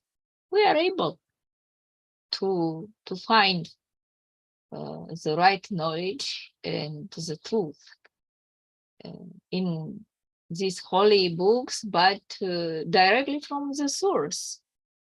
We are able to understand, we are able to heal people and to heal ourselves, because our metrics is perfect. Our metrics is a divine metrics. Okay, I will stop here, and I wait for Mr. Keshe to enlighten us more. I think Gail wanted to make a comment as well. Gail? I had to find my mic. This is just the part of the curious of what the three wise men brought. We think that it should have been think good, speak good, and do good. That would have been the true message. But there were three: the frankincense, the myrrh, and the gold. And a lot of people have mentioned that it should have been something like the spice of turmeric, because it's very, very powerful and anti-inflammatory and, you know, antibacterial, all the rest. So it was just curious that someone pointed that out. So I'm pointing it out to everybody else. Thanks.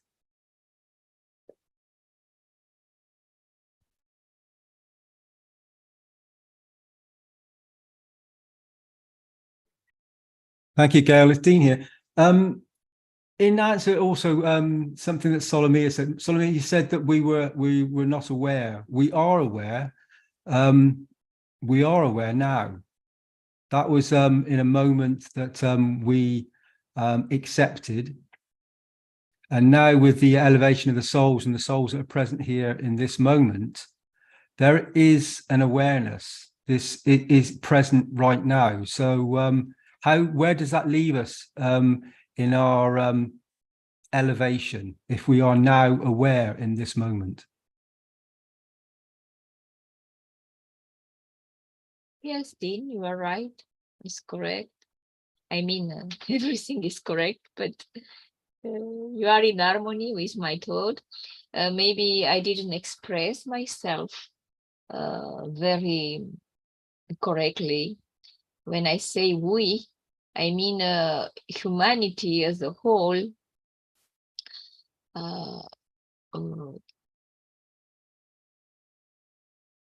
It is ready, but we need to find this quantitative, how do you say, necessary quantity to make this step, to make a quantum leap to another level of elevation. Not all humanity is compulsory to understand. If a necessary quantity could understand and be aware right now, entire humanity as a whole will elevate at once. And there's enough souls present that understand this. Is that field strength? You know, is there enough souls to do this, Solomia, to your understanding? Yes, it is. And Mr. Keshe made this machinery, these units, just to make us to understand that we are this technology. We are this machinery, and this machinery help people to trust on themselves and to understand this true. To understand that we are made on the image of God. When you believe, everything is possible because you trust, you believe. You are a believer on your potential and that you are as a messenger nowadays. You are a messenger of God. And God is everywhere. God is within the creation. And God is creation and he created, but he is everywhere, so is within us. And if he is within us in our micro unicorns, we are able to create. We have the same attributes like him. We can co-create together with him. This is my understanding, and I think that Keshe Foundation play an important role at international level to give people in each country this understanding to empower the people through the technology.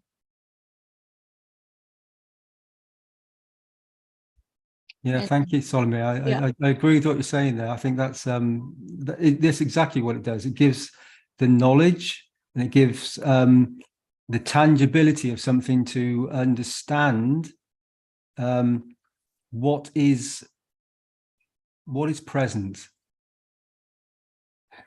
how we are present, and how we interact. And it's given this this interaction that is enhanced and created from this magnet that came to the planet and has been present for some time, to gather enough field strength to then communicate and give enough that we as humanity have come to understand we are responsible for ourselves and everything else around us. And these, you say, these units, they've been positioned and have received enough soul interaction to be able to now enable the soul of physicality to understand part of how the interaction of the soul brings forward the manifestation to our being present in physicality. And how now, knowing this, we have a responsibility to ourselves, and as a functioning group, team, as the one soul, as all the souls present, that we communicate and share our knowledge and field strength and give this to each and every single soul present, so they come to understand, as I do believe that most are now who listen, who have listened to these words that have been delivered, and also sensing and feeling with an understanding that is a knowing within them. It's always been present, and as you just said, there's enough souls present here now that have received the gift. Just like it was spoken by Mr. Keshe, that the prophet Jesus received a gift, like all the prophets, in his physicality, and shared this, and then this got gradually filtered into something that the message changed. The original message is the beauty of the knowledge that, as Mr. Keshe has brought forward in this moment, and it is of a universal order. We self-contain it into a position of to suit our environment on planet Earth. However, the seed was sown from a greater distance, and it is part of each and every living being in a physicality and in a soul aspect of mankind in this moment. And I, for one, realize that this is part of us and is our very essence of the beauty of the origin of ourselves, which is, as we know, each and every one of us knows this, is part of us, and that is the Creator in this moment. Thank you, Solomon. Much love, Dean. Much love to all of you. Is there anybody else who'd like to come forward? Anything? Universal Council, is there anything else you would like to bring forward? Yes, my dear Dean, thank you. Thank you. Thank you so much for a beautiful voice. And thank you, Salomia, always. And I would like to read the message given by my Messiah Shriman M. Keshe after the 16th experience of all souls that are present. Those are present, I apologize. Those beautiful souls, those are present in the experience of this flying system, or I will say where they are, but they are still together flying. That is the beauty of it. And I will read the message, if I may, my dear Mark. Can I? Hello? Yes, Hello, please. Oh, thank you. Here's the message from him, from his heart and soul. I would like to thank all knowledge seekers who participated in the experiment of the Keshe Foundation Christmas event of 16/12/2022. Even though we had some 10 individuals in majority of the time making noise and disturbing by their physical sound that made it a little uncomfortable for others' physicality, the Keshe Foundation knowledge seekers soul during this 2-hour session managed to reach and be in the touch with souls of each other, and then interact with the souls of the prophets of the past, and simultaneously and as one soul from planet Earth to reach and be in touch and in balance with the soul of its creator.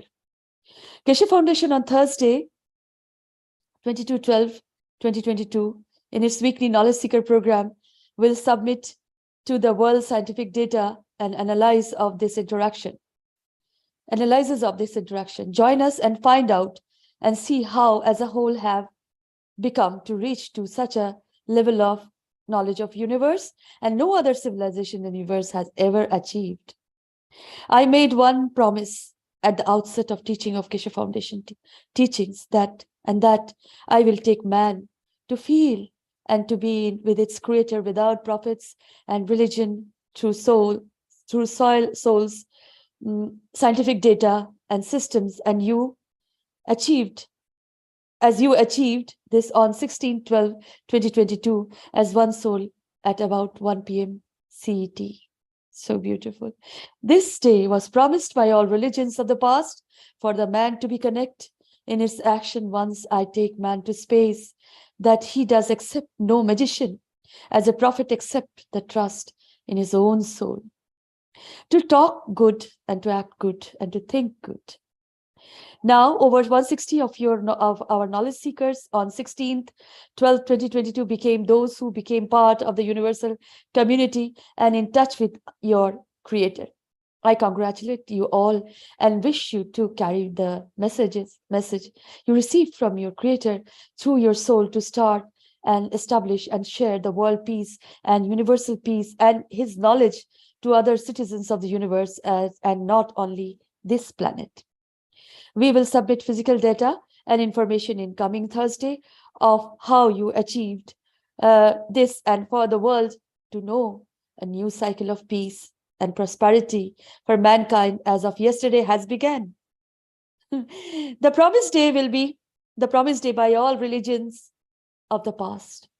I thank you all for allowing us to show and prove that doesn't matter how much noise the physical man makes, but when it comes to the soul of the men as one, they are all in harmony and peace with their creator soul. I made man in the image of myself. Join on Thursday and invite all men of God, be it your priest, mullahs, rabbis, men of science, and world leaders, to meet with us and see the proof of this interaction and contact scientifically, as you did on 16/12/2022 on the promised day with your creator. We will organize second such an event on 20th 1/2023 for second encounter of the souls of the man and universe with your creator. We welcome you all to join us, and we explain how the session was held and how you reached the dream of your forefathers and prophets of the past in one session as representative of its creation.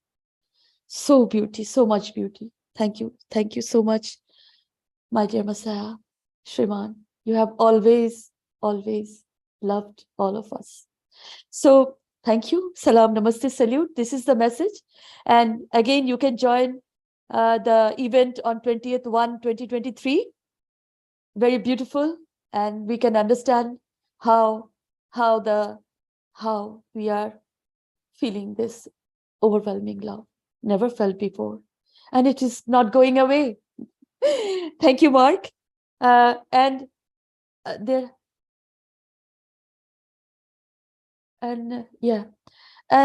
was a message from Wolfgang that, dear one, you want to share your experience if you want to. Hello, can you hear me, Mark? Yes, we hear you. Oh, thank you. He may not, Mr. Keshe, I think, is back, but okay. Let's see if he wants to take on Dean's question. Maybe you'd like to repeat it. Yes, I'm back, but I'm traveling. So Dean, repeat your question. Thank you, Mr. Keshe. Thank you, Mark. So, Mr. Keshe, my question was: you explained that that Jesus Christ was became a prophet. He didn't come with this knowledge. He became a man, and then he was given this knowledge as a gift. My question was, why did he reach a position, or why was Jesus Christ given this gift? It's not a gift. Is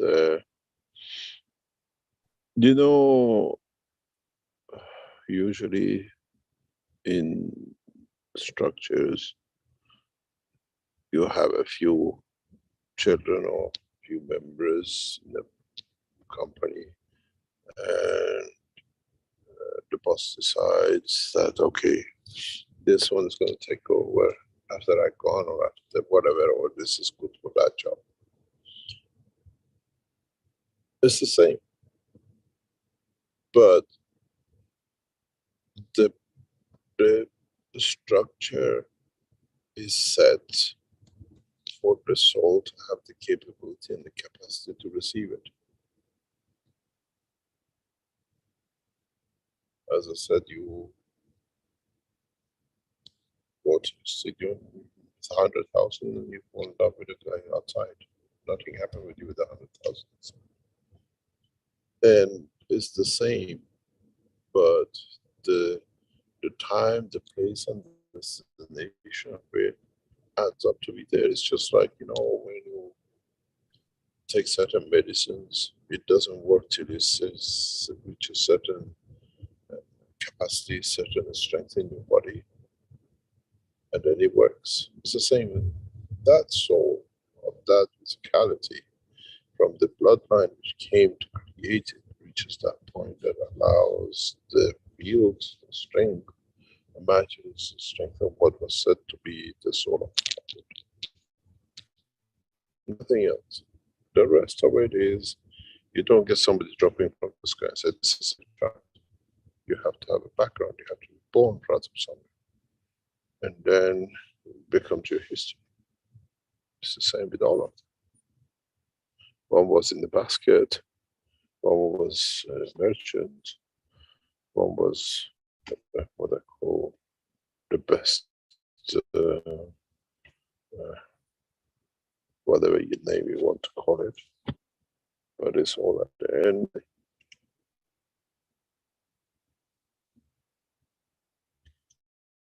And did he receive when he became this, Mr. Keshe?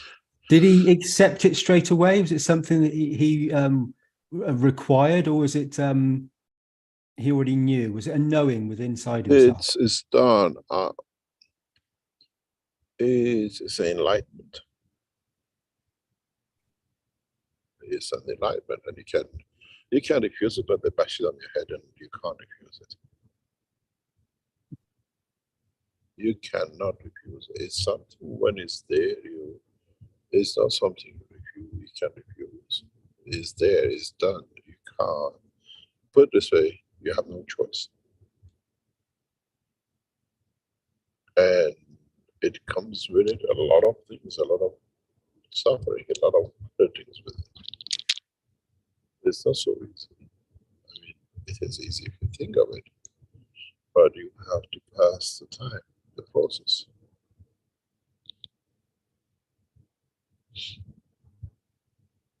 Look at all of them, all have a history. Otherwise, if they drop from the sky with no history, then they had no meaning. It was somebody, they were aliens. So they have a father, they have a mother, they're born out of somewhere. And that's how they structure. Then the elevation of the soul, the enlightenment.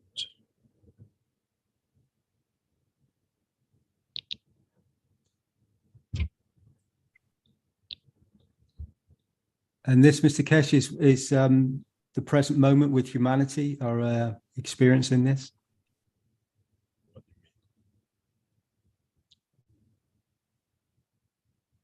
Explain. So if one receives this, if the soul of one, whomever, whichever soul, then we speak about humanity and all the souls, not just humanity, all the souls receiving this field strength, this understanding. And you've said a few times that one can receive it, and you've also said that many need to receive it. So by It's one like receiving, a love. Pardon? No, carry on, Mr. Keshe. It's like a love. It's got to touch you. And this time, the love is knowledge. Nothing else. It's not conquering, it's not killing, it's not womanizing, it's not becoming and slaughtering. This time, the knowledge conquers. And that knowledge brings with it peace and love. So like like we see on the screen, it's going to be one planet, one solution, and we are here to serve. Oh, it's not solution. The solution is already with the man. It's just how do you use that solution to serve? That's as simple as that. I was talking to one of knowledge yesterday, and I explained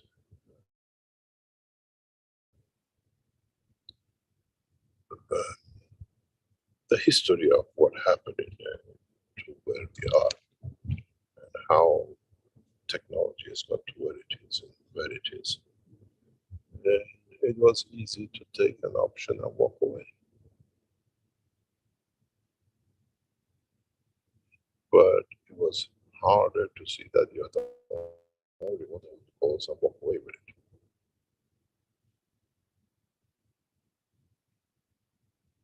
When I sat with Lockheed Martin with 13 of their headquarters online, those days, 20 years ago, Zoom wasn't like the way we have it nowadays. They organized 13 of their top the officers involved in the whole of Lockheed Martin across US and the rest, with all the scientists online. One me and the rest of the American top scientists in nuclear, in weapon, and space. And they said, you have done, you is correct.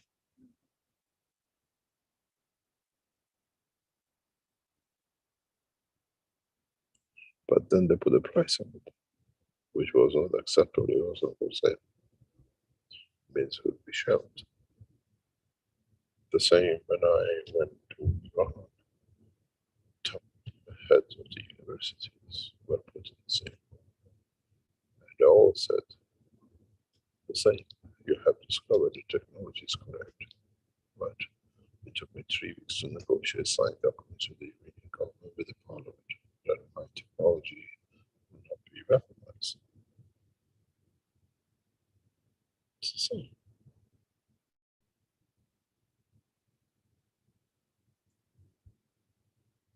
On the 16th, Mr. Keshe, did humanity receive the totality? They didn't receive. It became enlightened. It understood. It was educated. Mm-hmm. It rubbed shoulder with, if you want to put it that way.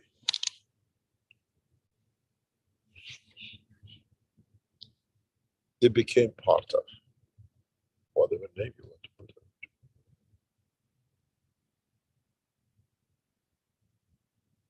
In some instances, Mr. Keshe, it seems to have been very instant. I've noticed some world events that seem to have certain things I've seen that seem to have been triggered, activated. The wishes that were brought forward, you said that they will be granted. Will this be in a? You will see on Thursday your wish part. You lot have your wishes. God knows what you were wishing there. We actually registered your wishes. Okay. We seen how suddenly you lot, the minute we gave you the wish right, you went the pish right. Ooh. The pins were going crazy with it.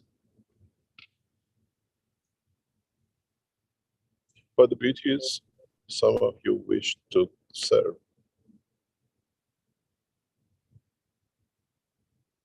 And we see some of you wish to receive. You wanted something. It's very clear. You cannot deny it. You will see it on Thursday. And we repeated the same on Monday. The biggest journey I will take will be on the 20th of January, when masses gradually start coming to see, to taste, to understand.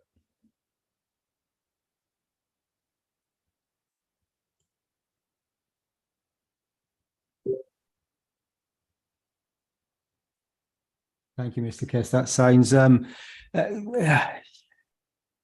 We've all been present and rubbed shoulders. You said we've rubbed these. We've become part of, and so for each and every soul that was present in that moment, and I understand that it was more than just the souls present there. That it would be the souls of totality would understand this.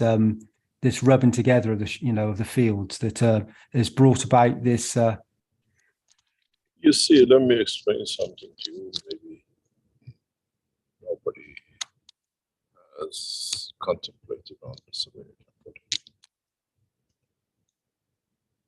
We explained this on Friday in a very much deeper way. We asked you to go to yourself. Then we asked you to reach each other. Then we asked you to reach the one you believe in. Then we asked you to reach the one you reach. Even the one you believe in, they believe in. And then we left you for yourself to find out, where have I been? Did it happen? But the question for you, we'll discuss it much more detail in the coming days and weeks, is the ones you went to that you believed in. I have many other people who believe in them.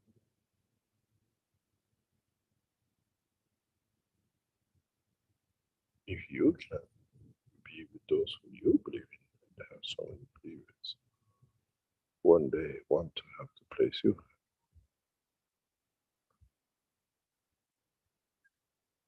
This is the part which is going to bring a lot of things into question.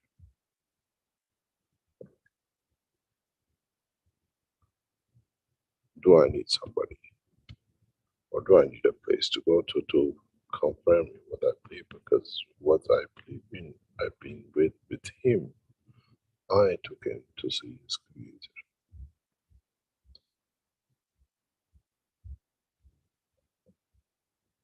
You have not understood what exactly happened. Right?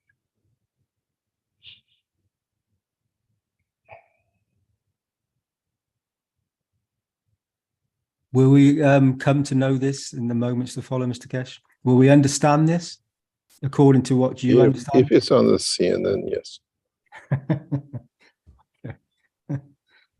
Yeah. You said that many times before. Yeah, we hopefully. And that wasn't my say. That was say of an American knowledge seekers, very, very early knowledge seekers in 2007, 8. Mm-hmm. And he said, I believe it when it's in CNN. Till then, I listen. I only listen and learn, but I don't believe in it till it's on CNN. So we're waiting for CNN. He's still around. He's still knowledge seeking somewhere. So this rubbing together of shoulders, Mr. Keshe, will it be seen on CNN, or will it be felt by the souls? You got to speak to the Iranian television. They bought the rights up to show them when the prophet comes. Mm-hmm. You got to go see them. CNN won't have the rights. They bought the rights.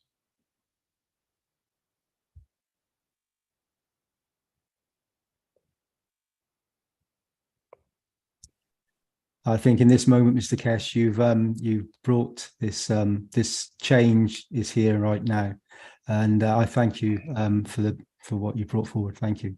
Beautiful.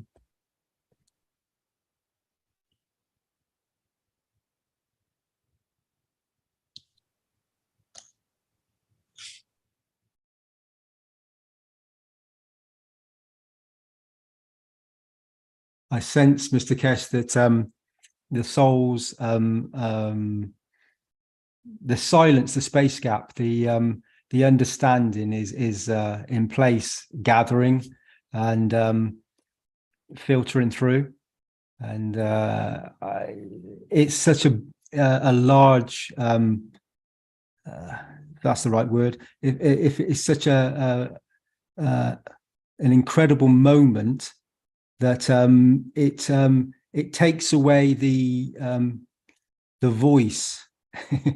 So you just have to comprehend and know it and sense it, and that's why we get these. We're having these space gaps of energy that are transmitting on a soul aspect. You know, with each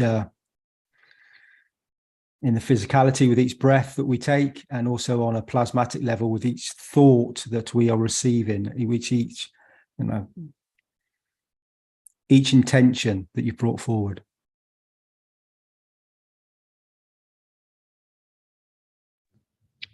The biggest point is you've got to accept you're part of totality and you're not a part. Then you can handle everything.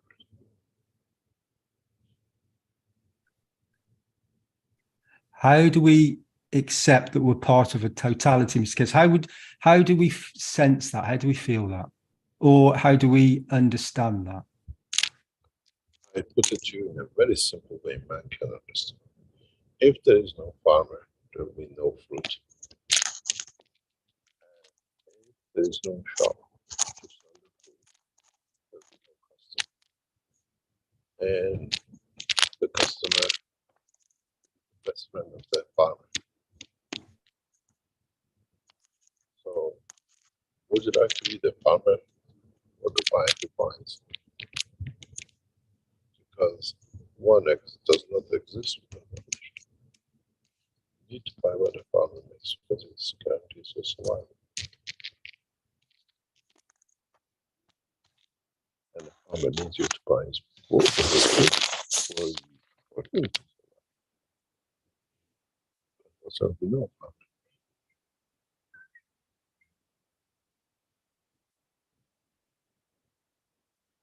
The message being delivered, Mr. Keshe, I think we're going to have to understand on a soul level, because the voice is it's very difficult to hear.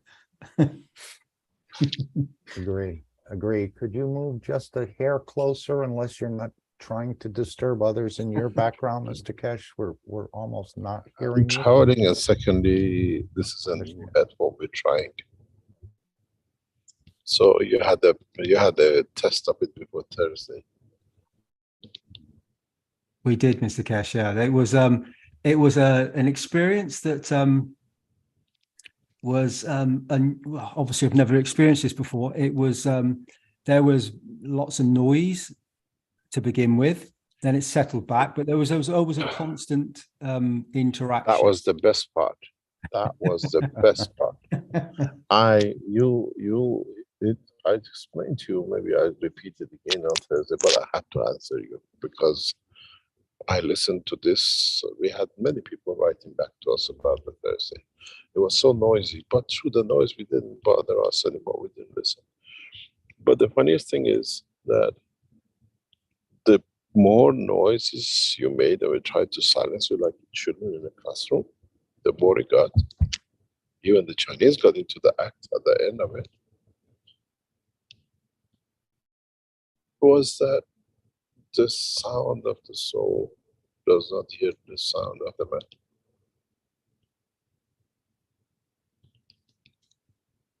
Doesn't matter how much noise, how much you shout at the soul in the background of it. You're part of it. We're doing that work. It's irrelevant how much noise you make, because that noise doesn't come into the vast part of all the ones who were there on Friday to do the job. That's all. It's as simple as that. And I said, my God, it would have been much noisier, it would have been better. So you listen to the noise of the man, we listen to the noise of the soul.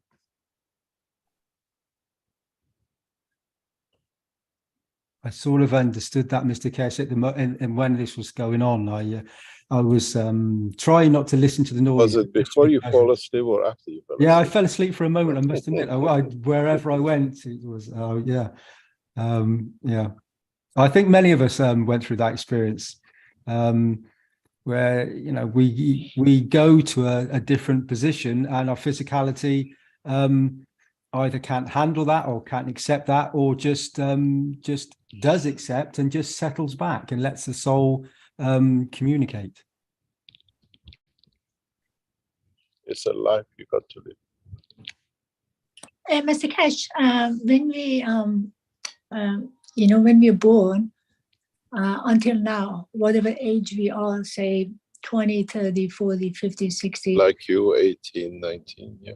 Okay, and then what happens, you know, imagine everything we went through, we put in these boxes in terms of emotion, nothing else. And then I felt, not then, I'm thinking, I mean, this happens because, you see, imagine you're in a pendulum, one side of a pendulum is you're with the creator, the other side of the pendulum, you just go to this position, which is like, you know, between heaven and hell. Suddenly every boxes of memory open and everything comes up. And then the one who goes to the hell, you're dealing with all this emotion, and then you have no choice, you just face it. And then you come back to this point that it just takes you to heaven again and just go back. And I didn't understand what's going on. I just had to, it wasn't then, it was just happening randomly here and then.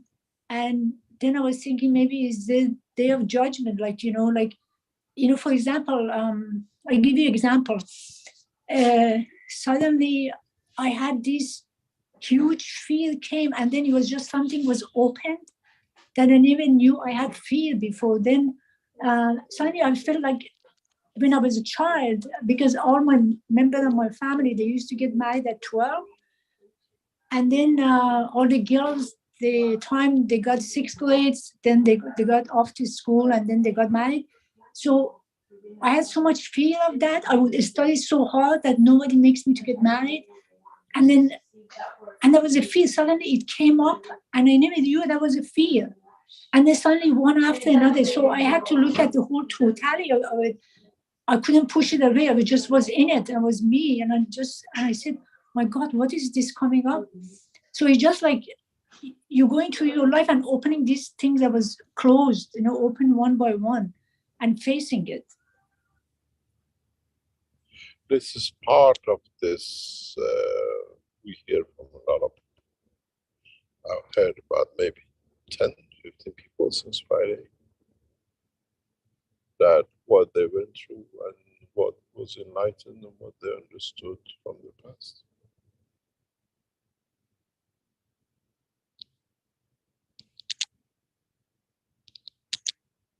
We learn from it. It's part of us. This is part of being there. But I think I'll repeat this many times to come. From now on, the education comes in a different way. We are educated in silence through this. And when you need the knowledge, knowledge is there and say, how did it come? But remember, you went to the schools, you went to the classes of the 6 and 12 and 20. These days, so basically,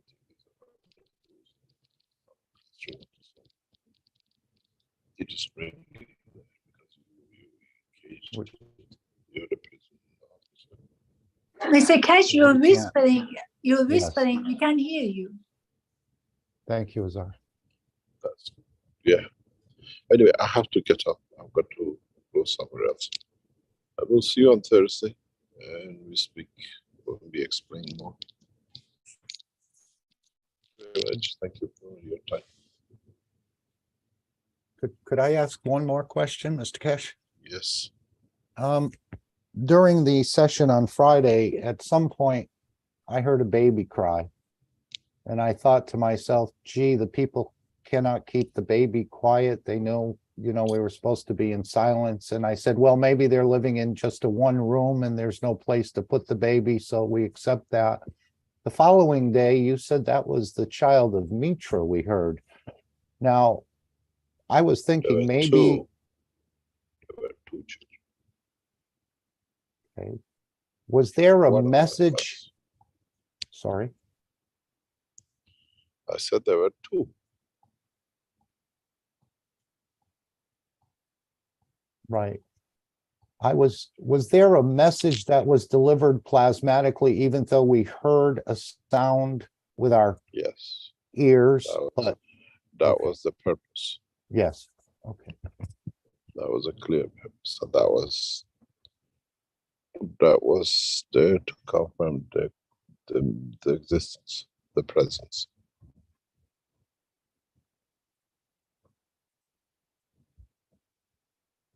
I thought it was perhaps something that was extended to the creation, to the soul of this planet on a plasmatic level that had a much deeper meaning than just what we heard with our ear. Much more than that. Thank you very much for today. We'll see you on Thursday. And thank you very much. Thank you very much for having me. Thank you for appearing with us.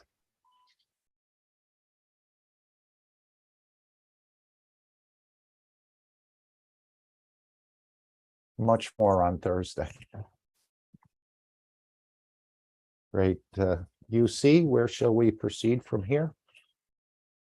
Yes, my dear Mark, the beautiful soul explanation, kind of, as my Messiah Shriman M. Keshe has presented, appeared within us. Thank you. Thank you so much. All the love always. So, salam, namaste, salute. So, here, well, the time is, anyway, it's time to wrap up, my dear beautiful souls. And this is, yes, this is the bring the needs and wishes from your community to the Universal Council as one planet, one nation, one race for justice and world peace. And if there any wish or somebody wants to share, any beautiful soul want to share anything, please do. You are welcome. Welcome, my dear.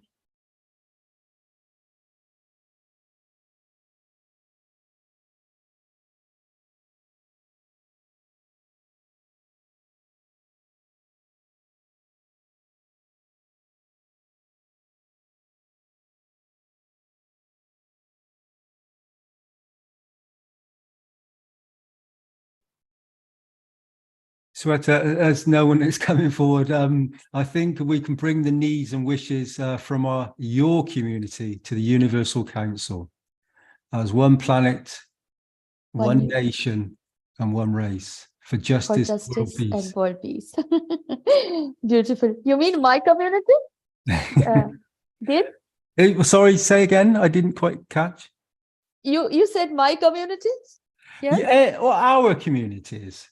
All Our our community, yes, Of of course, course. yes. So the community of Yeah. being present with each other across the planet. As we Yes. know, we're all in the same community. We're all, we've been discussing this all the way through this session, that we are present with each other. We understand that we are now giving to each other constantly and receiving from each other constantly.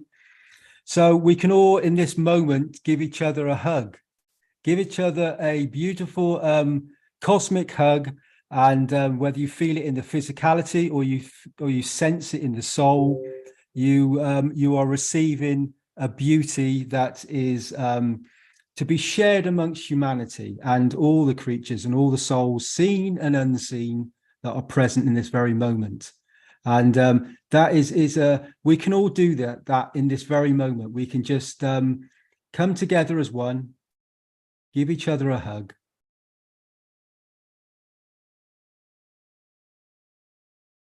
Know that you are loved deeply. Yeah.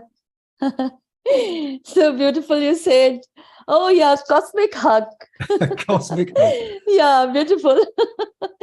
Really, this moment, this is the joyous moment, and this is like forever. A hug to you all souls. Yes, my dear. So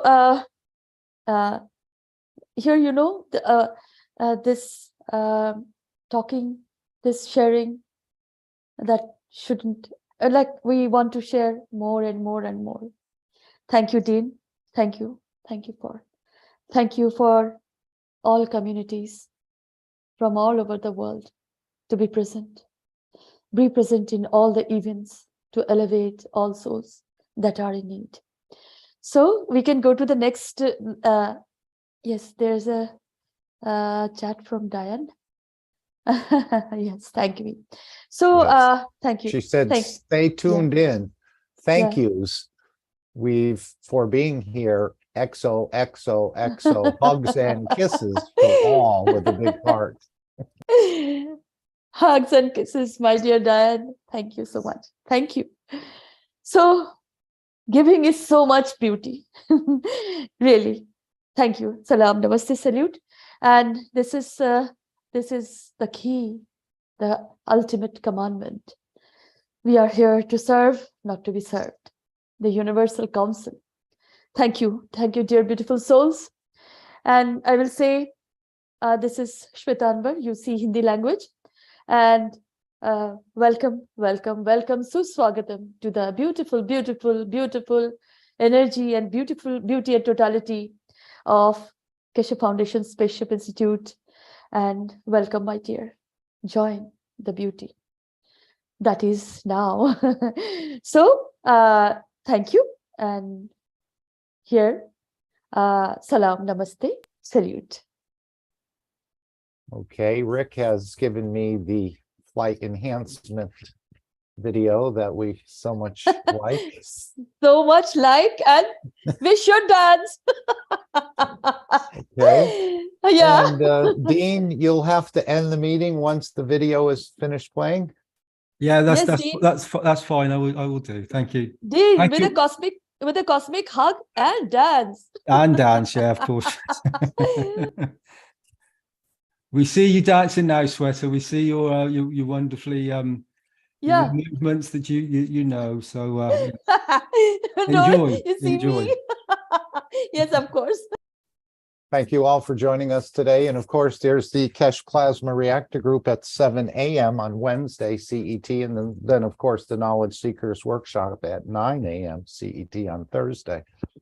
So we invite you all to participate and help bring the change in the way that you understand it. Thank you all for being present today. Thank you, Rick, for being here as well and working through sorting out all your energy situations. And hopefully in the future, we'll send you the energy immediately that you need, and we'll throw the generator, we'll give it to the neighbor or throw it out the window. I'm not sure. But thank you all. I will play this video, and the meeting, Dean will bring the meeting to an end. Mark, just very quickly, can I just quickly Yes. say that obviously tomorrow being the 21st is a day that a moment where the cosmic alignment of the hemispheres across the planet in this part of the world come to a final moment of where the darkness is the longest day, and then this opening up of the field strength and the sun coming forward to each and every soul present. So tomorrow is the 21st is a beautiful moment for us all to experience and to understand. Thank you, Mark. Thank you.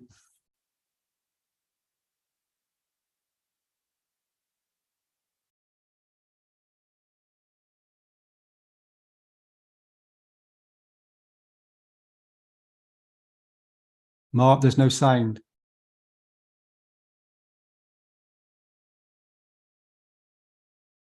Thank you, Dean. Let me double check the sharing. Okay, we didn't have the. Okay, something is not allowing me to share the sound. I'm clicking. All right, let's try it one more time. It is not allowing me to share the sound on this QuickTime player for some reason. Let me try, Mark. I think Yes, I can thank you, Rick. insert here. My power came back on, and I've got the light is coming back. Okay, so let me just share. Go right ahead. Thank you. And just like to say thanks to my co-hosts who took over today, and appreciate your ability to do that. And thank you very much. Okay, here we go with the flight enhancement spaceship unit. Oh my goodness, I can't share the sound as well.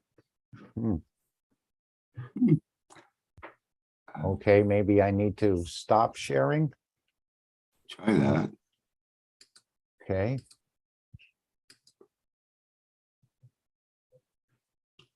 Something is astray with our sound.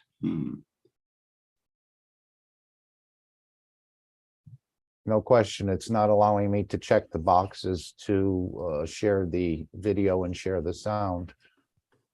It will not check. Rick, I've just made you host again, so you should be able to redo it now. Yep. We're gonna have to do our own clapping and singing in this installment, I guess. I don't know what happened, but I can't get the sound to come up either.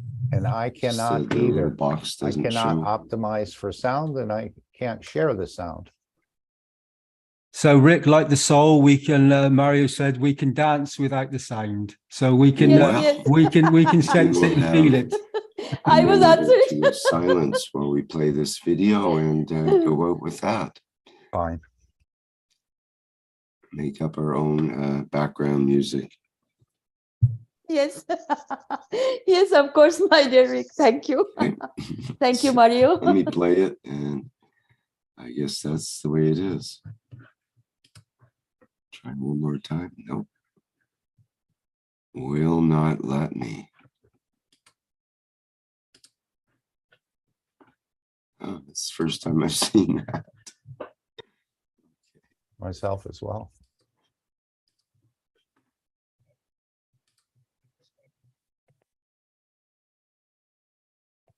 Goodbye, everyone.